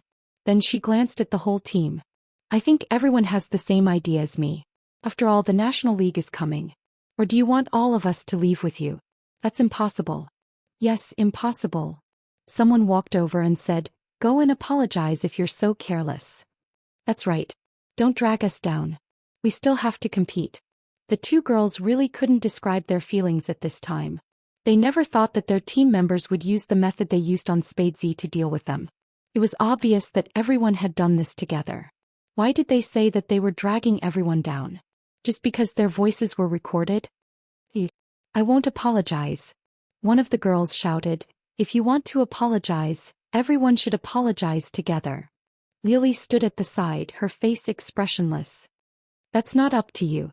Turn on the computer, the accounts should be automatically logged in." At this moment, the two girls realized that they had to do it.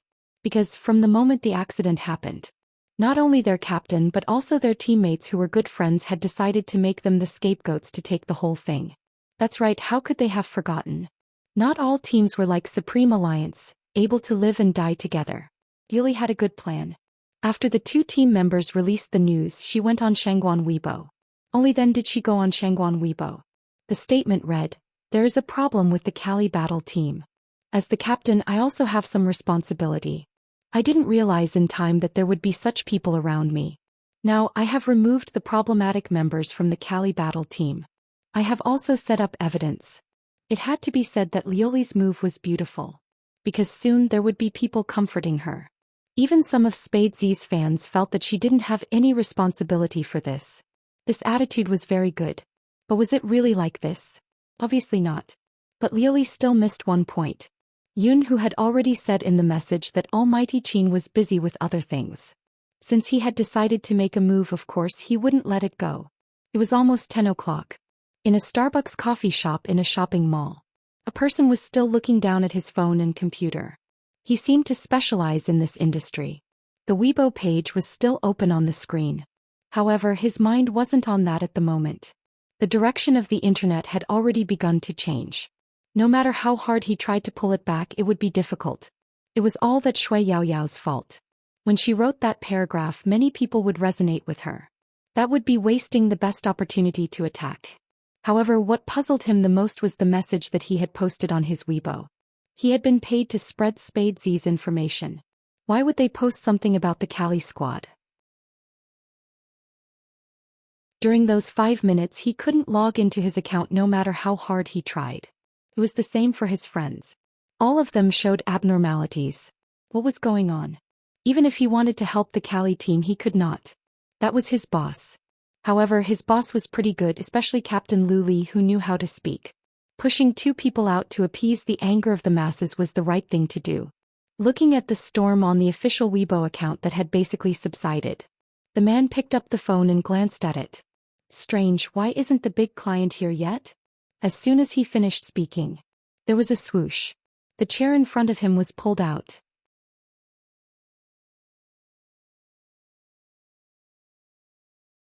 Chapter 4:14. The moment the man looked up, he wanted to run. But how could Chinamo let him run? Almost as soon as he stood up, someone pressed his back. Sit down. It was the Chin family's bodyguards. These people were all from the army. Even though they were wearing black coats, young master's identity was too special. Not only because he was the only son of the Chin family, but also because young master couldn't be hurt. This was a top-secret order from the inside. And the man didn't know about this. But even so, deep in his heart he was still afraid of the man in front of him. Chinamo looked much more elegant. He sat there with his long legs crossed. He took off his black gloves and said with a light smile, "Who gave you the courage to go against Supreme Alliance in Spadesy?" Young Master Chin, this is a misunderstanding. It must be a misunderstanding. How would I dare to go against Supreme Alliance? Of course the man wanted to deny it. Chinamo tilted his head and smiled. Misunderstanding? Then let's talk about the law. Article 246 of our country's criminal law states that anyone who publicly insults others or fabricates facts to slander others, even on the internet, will be sentenced to up to 3 years in prison if the circumstances are serious. Hearing the famous young Master Chin recite a law without missing a word, that person felt a chill run down his spine. Chinamo casually added, "Do you want to go to jail?" I really didn't. The man still refused to admit it. Chinamo played with his silver lighter in his hand and glanced at the bodyguard with a light smile. The bodyguard raised his hand and punched the man in the stomach. The man's whole body curled up in pain. Chinamo was still like a rich young master drinking coffee. Using Spadesy's popularity to create a group to attract fans. Internet fraud carries a sentence of up to 15 years in prison. How long do you think you will stay in prison if you are charged with all these crimes? The man subconsciously refuted, "I didn't create the group. They asked if I could do something, Just as he said this, the man realized that he had fallen into young Master Chin's trap. Chinamo lowered his eyes and even the corner of his mouth was cold. Cali team. The man was really scared because he had never seen young Master Chin like this. He was so scared that even his voice was trembling. Yes, it's them, but now someone has come out to apologize. Finding 2 scapegoats is an apology? Chinamo was just sitting there, but the pressure was strong. It seems like you don't know me well enough. The moment he finished speaking, the bodyguard immediately understood and punched the man's stomach again. The man was in so much pain that he broke out in a cold sweat. He begged, "Young Master Chin, I'll tell you everything. I was just paid to do things for them." The real mastermind was Lioli, the captain of the Cali battle team. If he continued to fight like this, he would be beaten to death. Chinemo glanced sideways and listened to the man's words. His eyes darkened, but his voice was calm. In your line of work, there should be records of transactions. That person hadn't expected Chinemo to be able to guess this. His eyes were filled with panic. Chinemo arched a brow, his lips cold. That person was afraid that young Master Chin would make another move, so he hurriedly took out his phone. I'll send a screenshot of the transaction. On the other side, Luli looked at the comforting comments under the official Weibo account, and the corners of her mouth curled up.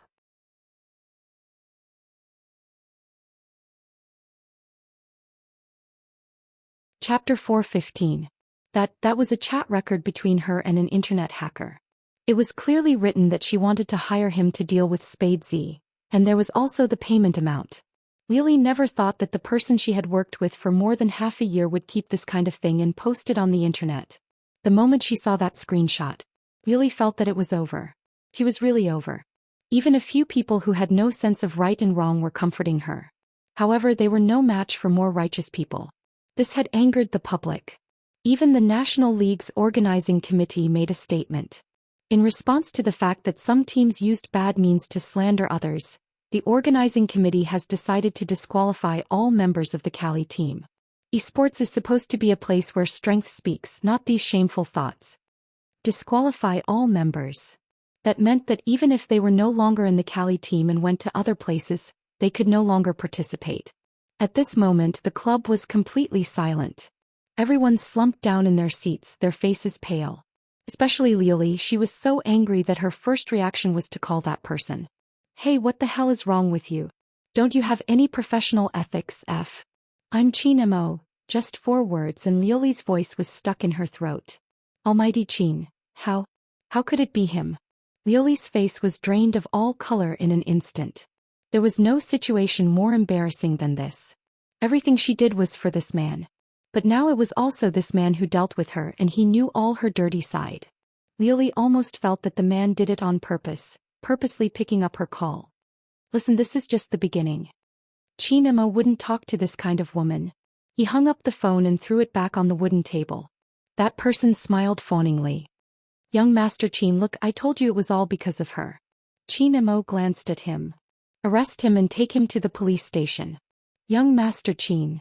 That person's eyes were wide open and he still wanted to struggle. Chinemo had already stood up and walked out.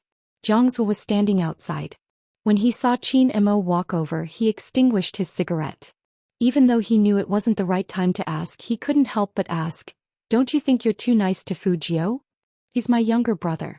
Who else would I be good to if not my younger brother?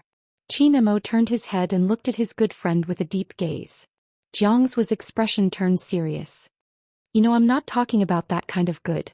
Chinemo paused, looking deeply into Jiangsu's eyes. That won't happen, we will only be brothers. That's good. Jiangsu looked much more relaxed. As long as Chinemo could confirm that his position in the relationship wasn't wrong, everything would be fine. After all, it wasn't easy to take detours. But it was very strange. Why didn't the main character appear today? It wasn't that Fujio didn't show up, but she showed up at the most suitable place for her to appear, Fu's company. The top floor was where the shareholders' meeting was held. Today the Fu's enterprise was bustling with activity. In Sumei's words, everyone present was the boss of the Fu's enterprise and had the right to decide the future of the Fu's enterprise.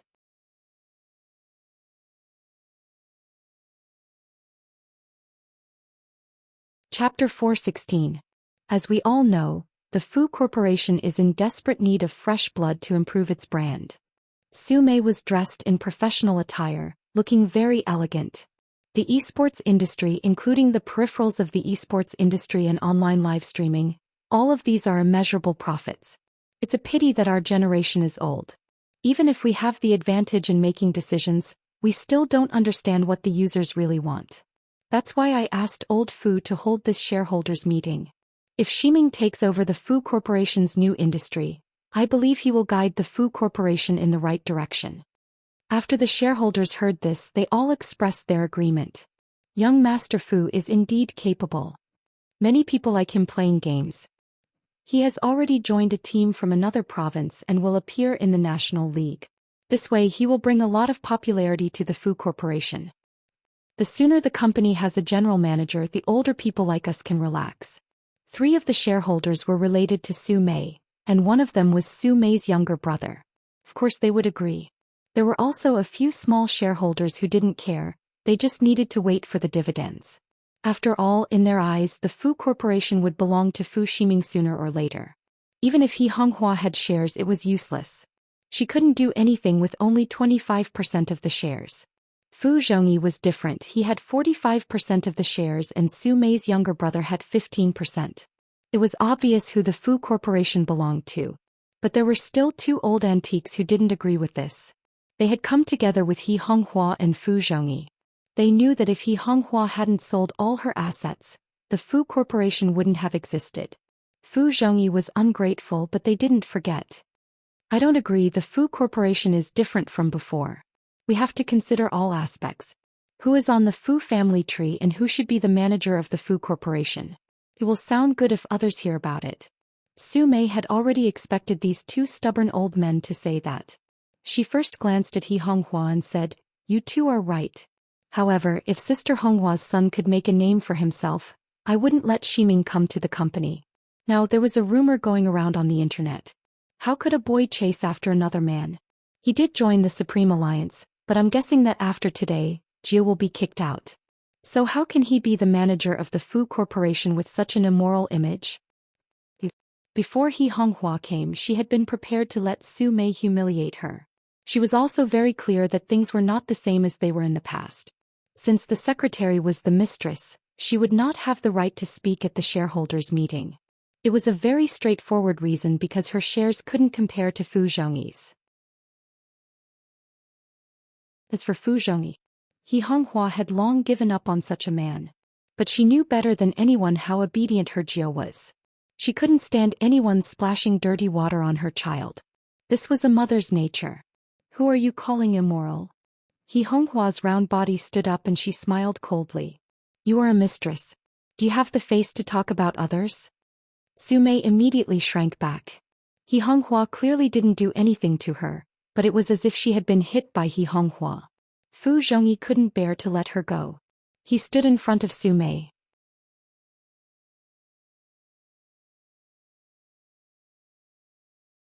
Chapter 417. She was chasing He Honghua away. The shareholders all understood what he meant and they all looked over. He Honghua glared at her. How dare you? Sister Honghua, I call you sister because I respect you. But if you don't want this respect, I can only ask the security guards to escort you out. Su Mei was pitiful. How can the shareholders' meeting be held if you yell at me like this? This is the company, not the countryside. If I don't ask you out, we can't continue. He Honghua was so angry that her chest hurt. I still have shares in the Fu family. Why can't I sit here? Yes, we all know you have shares. Su Mei pretended to be very reasonable. That's why I invited you to this shareholders' meeting. I've asked you many times to return the shares to Zhongyi. It's fine for us to buy them, but you always disagreed. Now that there are personnel decisions in the company, of course the major shareholders have the final say. The 25% shares are the tens of thousands of yuan that you took out when the company was first established. Sister Honghua, you can't always think that you can do whatever you want just because of a few tens of thousands of yuan. That won't do. All the old people who followed Fu Zhongyi knew that without the tens of thousands of yuan, the Fu family would be dead. But now, even this became Su Mei's topic of ridicule for He Honghua. No one could understand He Honghua's feelings. That kind of infuriating and sad pain made her breath tremble. The 2 shareholders couldn't stand it and wanted to say something. But Fu Zhongyi coughed coldly. This made them realize that it was no longer possible for Fu Zhongyi to remember their past kindness. Not only He Honghua, but even they seemed to have lost the right to speak. Su Mei was still talking. She raised her eyebrows and looked at He Honghua. The company really doesn't need you to create trouble. What are you waiting for, security guards? Ask her out, we have to continue the meeting. Yes. The 2 security guards rushed forward and grabbed He Honghua's arms. He Honghua's eyes were red. You are just a secretary, what right do you have to do this? And you look carefully, I am the shareholder. The security guards had been here for a long time and they knew who was in charge of the company. They didn't even listen to He Honghua's words as they dragged her out. Just at this moment, swoosh, something rang out behind him. Subconsciously they turned their heads back and their calves were hit hard by the skateboard. It was so painful that the security guards almost immediately let go with a scream. He pulled the skateboard back. He returned to Fujio's feet. She stood in front of the door dressed in black. Her hair was like silver and her eyes were filled with hostility. However, her voice was very calm. Who allowed you to touch my mother? 9. He Honghua was stunned. Everyone in the meeting room stood up because of this scene. Even Fu Ximing, who had been hiding in the small partition, couldn't help but rush out and look at Fujio with disgust. Fu Zhongyi was even angrier. He didn't leave any face for Fujio and blasted, "You wastrel, how dare you show up? Look at all the shameful things you've done. Chasing a man all over the school? All of you scram. Take your mother with you."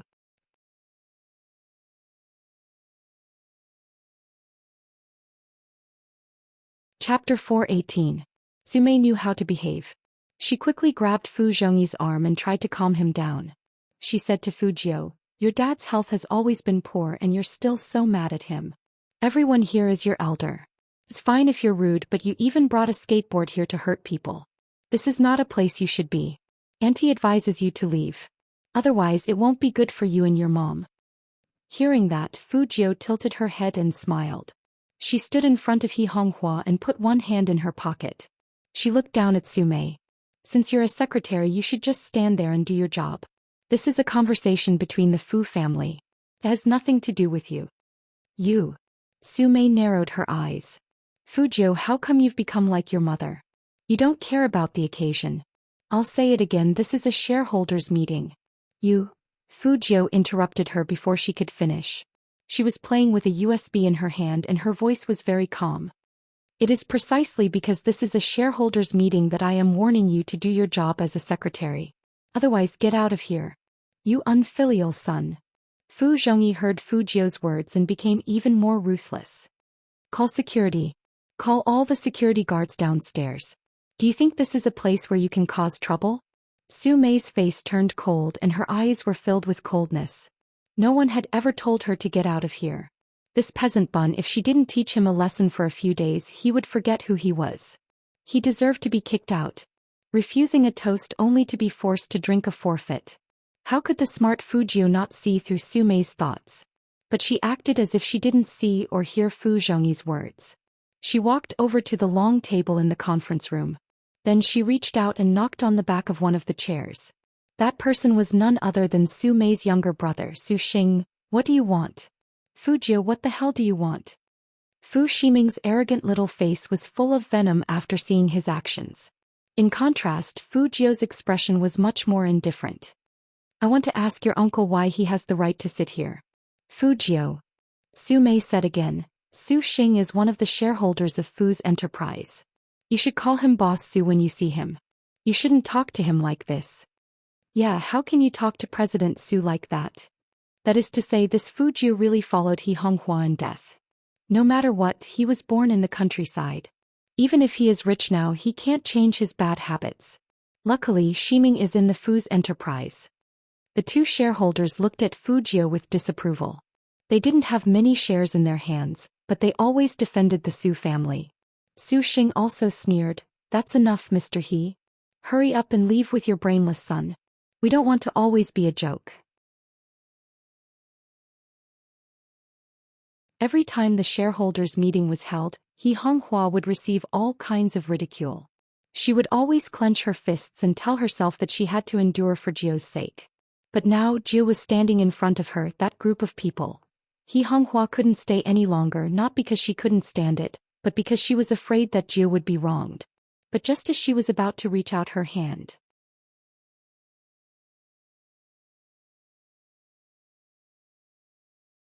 Chapter 4:19. The youth's voice was neither loud nor soft, and it had a unique magnetism to it. It was very nice and it didn't sound like the country bumpkin Fujio's voice at all. But it was just one sentence. This caused Su Xing's entire body to tremble and even his expression to change. He, who was originally stained with the smell of alcohol, now looked a little shaky. Where was his previous steady appearance? Fujio laughed, but her eyes were cold. It seems that Co. Su has remembered. You. Impossible, it can't be you. Su Xing's lips were pale. Su Mei immediately felt that something was wrong. What do you mean it can't be him? Xing, what's going on? No. Nothing happened. Su Xing's gaze was evasive. Fujio slowly pulled out the leather chair and sat in his previous seat. She looked at Su Mei and said 6 words handsomely, "That's it." That was a seat that only shareholders were qualified to sit in. It couldn't be what she thought.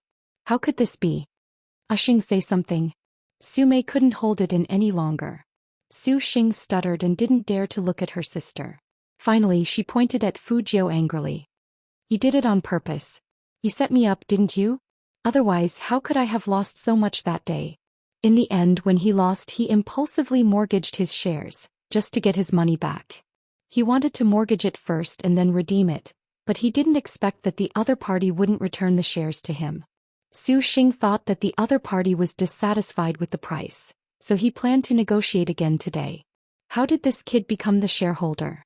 Fujio crossed her long legs, looking vaguely like a sea. Boss Su, that's too much. Did I hold a gun and force you to gamble? You are the one who did not take the shares of Fu's enterprise seriously and mortgage them as you please. After all, your shares are different from my mother's. When President Fu established the Fu Corporation, 90% of the money was provided by my mother.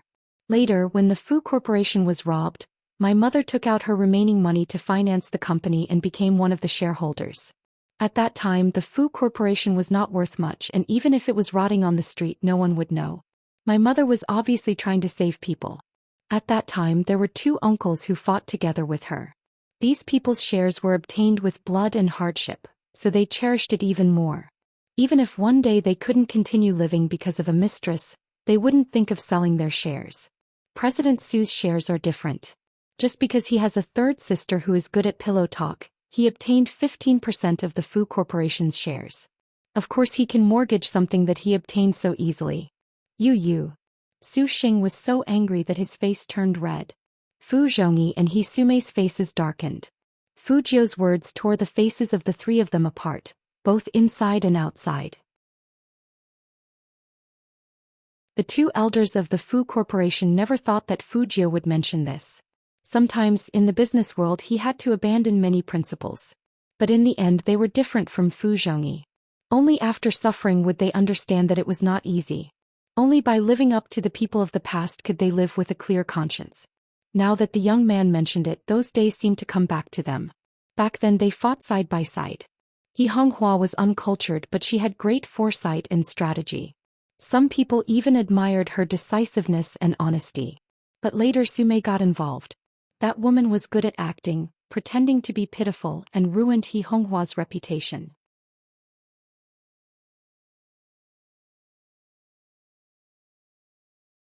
Chapter 420. But who said that a village girl was destined to be incapable? Capability could never be determined by education or family background. At that time they were so focused on their work that they didn't notice it. By the time they realized it, it was already too late. Fu Zhongyi was determined to protect Su Mei. As small shareholders, they couldn't say anything. They thought the result this time would be the same as the previous years. But what they didn't expect was that there would be such a twist. In fact, even He Honghua herself was stunned. Jiu, you asked me for money 2 days ago to buy shares? Yes. Fujio chuckled. I bought it for you as a birthday present. What do you think, Mom? Are you satisfied with this birthday present? Of course, Fujio wouldn't tell He Honghua that targeting Su Xing was a plan she had ever since she got her computer out of the hospital. But she had to wait for the right time. And the day she came back from Tokyo was the perfect time. Gamblers couldn't quit gambling for the rest of their lives. She and the Almighty used all the money they earned from clearing games to set up this trap. The Su family members who bullied He Honghua. How could she let them be free and unfettered? It was just that every mature hacker would leave no trace when they killed someone. Fujio was the same. Her plan was meticulous.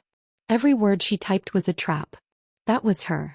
Even Interpol couldn't do anything about it. Hacker Z. He Honghua looked at the youngster in front of her and her eyes turned red. Birthday present? So this was how it was given. She was Jill really?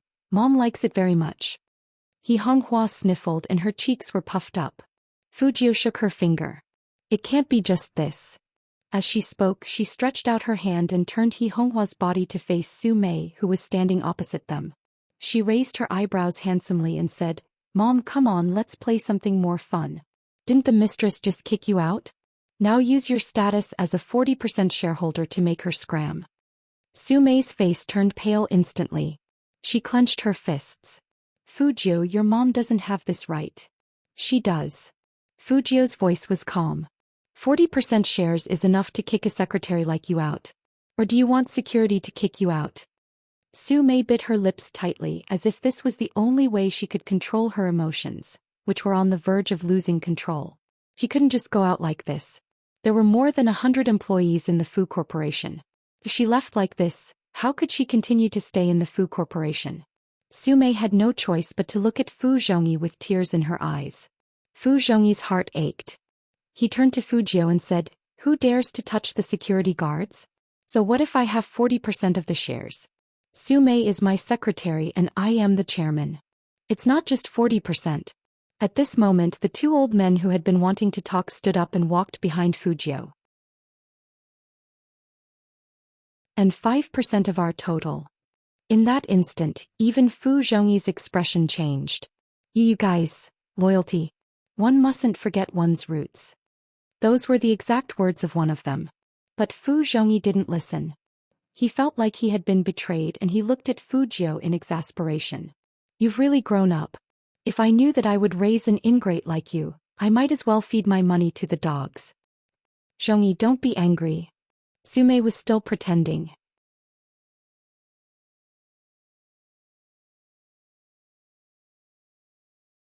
Chapter 421. Boss Fu, you should keep your words to yourself. If my mom had known that she would raise an ingrate like you, forgetting about home after having a mistress, she wouldn't have taken out all her savings to let you start this company. President Fu, you're getting on in your years and you've forgotten all about your past kindness. But it doesn't matter. You'll soon find out that not only can I kick your mistress out of the company, but I can also help my mother take back the company. Otherwise, how can I be worthy of you calling me an unfilial son? Fujio was still as calm as ever, as calm as the clouds. Fujio was still as calm as ever. You. Fu Zhongyi covered his chest with his hands, feeling all the blood rushing to his face. Fujio wasn't worried about this scumbag. She put her fingers on He Honghua's shoulder again and smiled devilishly. Come on, Mom, let's continue playing the game. I don't need you. I'll leave by myself. Su Mei knew that she had to leave even if she didn't want to. Her fingers were almost numb from her pinching, but there was nothing she could do. It was better to leave by herself than to be forced out by the security guards. But she didn't expect that she would be the one to be kicked out instead of He Honghua. This was a humiliation that Su Mei had never experienced before. However, the young man didn't seem to want to stop. Secretary Su, how can you leave by yourself? Take your son and brother with you. We're having a shareholders meeting, not a family banquet. Fu Shiming was about to explode when he heard this. Who do you think you are? Who do you think you are? Fujio was still smiling, but she gave off an icy aura. As a shareholder, I'm warning you to leave immediately. Fu Shiming still wanted to say more. Fujio didn't waste time. She pressed the phone on the conference table. Security, come in. Seeing this, Su Mei had to pull Fu Shiming over. Mom, look at his arrogant face. I'm not leaving. Why should we leave? Shut up. Su Mei growled. She looked at her baby son, took a deep breath and said in a low voice, If you don't leave, do you want the security guards to kick you out? You're the second young master of the Fu family. Even if you're kicked out, you have to walk out by yourself, understand? Fu Shiming clenched his fingers. I can't take this lying down. Not to mention Fu Shiming, how could Su Mei just swallow it? But couldn't she swallow it? This was a shareholders meeting. Fujio was a shareholder. Su Mei used to rely on this advantage, but she didn't expect that she would suffer a loss because of this. Because the commotion was too loud and the door of the conference room was open, when the Su family's mother and son walked out, many employees looked in their direction, intentionally or unintentionally. That kind of gaze made Su Mei feel a burning pain on her face. She wished she could find a hole to hide in. This time, Su Sure and her son's arrogance was completely gone. Not only that, since the Fu family was involved in esports, there would definitely be some Spade fans. After seeing the young man, they were already very excited. Hearing the youngsters' words just now, a few of them seemed to have been injected with adrenaline, leaving dozens of comments online. You guys should really get to know this big Spade. He's not only righteous but also filial. He's a prince who protects his mother. At this moment in the conference room,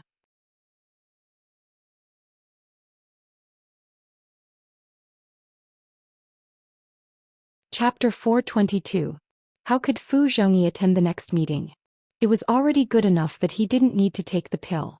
He was so angry that he was trembling. But Fu Zhongyi was a man who had gone through thick and thin. Soon his eyes darkened and he looked at Fujio. He didn't look like he was looking at his own child, but more like he was looking at his enemy, wishing he could cut off her flesh and remove her bones. Needless to say, the contents of the meeting were obvious. Even though Fu Zhongyi had the most shares, there were still a few small shareholders on his side. But the appointment of personnel in the company was no longer up to him. In the past, Fu Zhongyi had allowed Su Mei to kick He Honghua out of the company, leaving her with only the shares and not allowing her to show her face in the company. This was to completely remove He Honghua. But now Fujio was returning the favor. The illegitimate son wanted to be the general manager? As a shareholder, not only would she not agree, but she would also ban the illegitimate son's mother from the company. From that day onwards, the decision-making power of the Fu Corporation was no longer concentrated in Fu Zhongyi's hands. Everyone in the Fu Corporation knew that the huge change in the ownership of the Fu Corporation 10 years ago would probably happen again in another 10 years. The nouveau riche that they used to look down on actually made such a move. The two shareholders who had always supported the Su family didn't expect this. So when the meeting ended, they looked at Fujio with unfriendly eyes. But Fujio just stood there, dressed in black with silver hair. For some reason, she exuded a noble aura. This was simply the welfare of female employees. Did you see that? That's our young master from the Supreme Alliance. I heard he's really good. He's not just good, he's the FC King in Zone C. He's skilled and has a good character. The person who said this was definitely a fan of Spade Eye. Of course, there were still many people who didn't play games.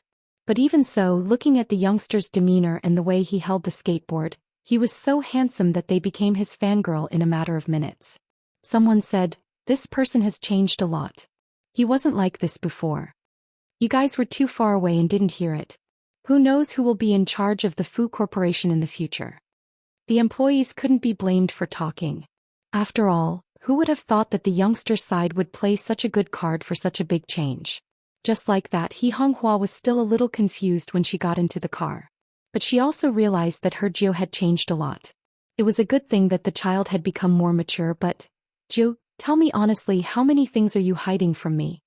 He Honghua turned her head, her round face very serious. Fujio's fingers paused and she chuckled. "Mom, why would I hide anything from you?" "Then why did you?" He Honghua hadn't finished.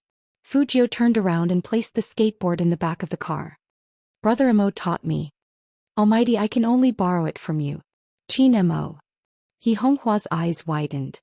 "Him." "Jiu," she said. "Hua." He Jiu," she said. "Fu to say. Hua, she. And Hua. She is to say to was, and but. She had thought. He Honghua thought it made sense, but she immediately retorted, "My Jiu isn't stupid." Yes, she isn't. Fuji replied. She took out her phone and sent a message. The message was about transferring money to the casino where the boss of the Su family went.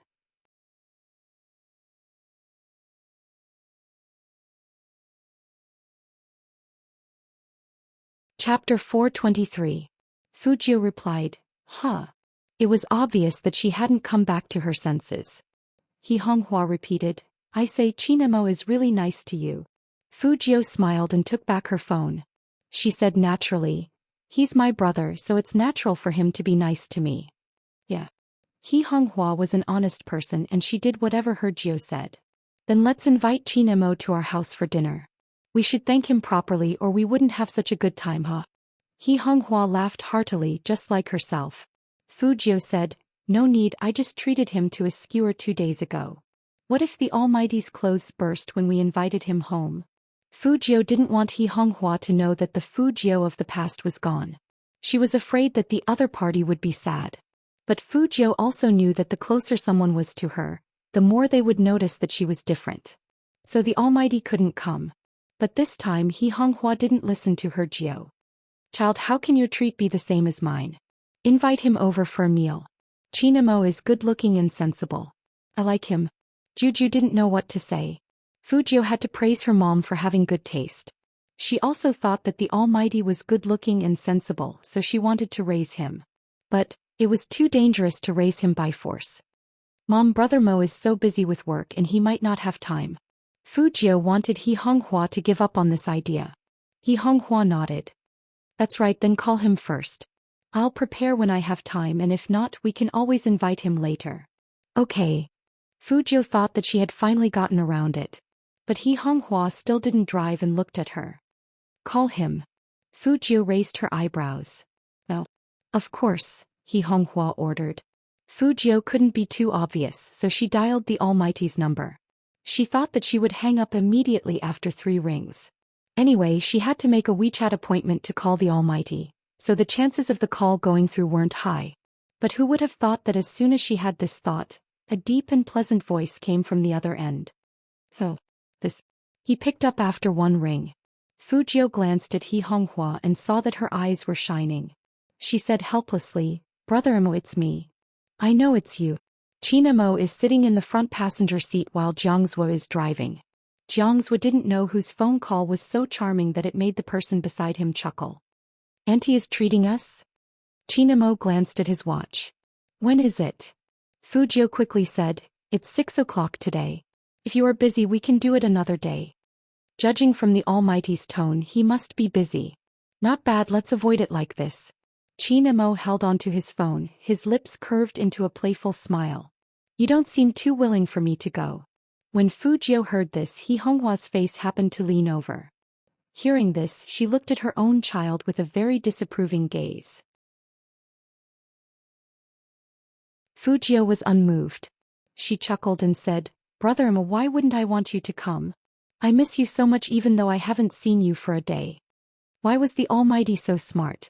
As though he could hear the youngster's inner thoughts, the smile on Chinmo's lips deepened. His voice was faint. In that case, I'll cancel the dinner tonight. After all, you want me to go. Fujio. You're tuning in to the Dreamy Chapters YouTube channel. We're so grateful for your support, and don't forget to subscribe to join us on this incredible journey through captivating stories. Your generosity through donations truly makes a world of difference, as it's the primary source of revenue that allows me to expand and enhance this channel for you. Thank you from the bottom of my heart for being a part of this adventure.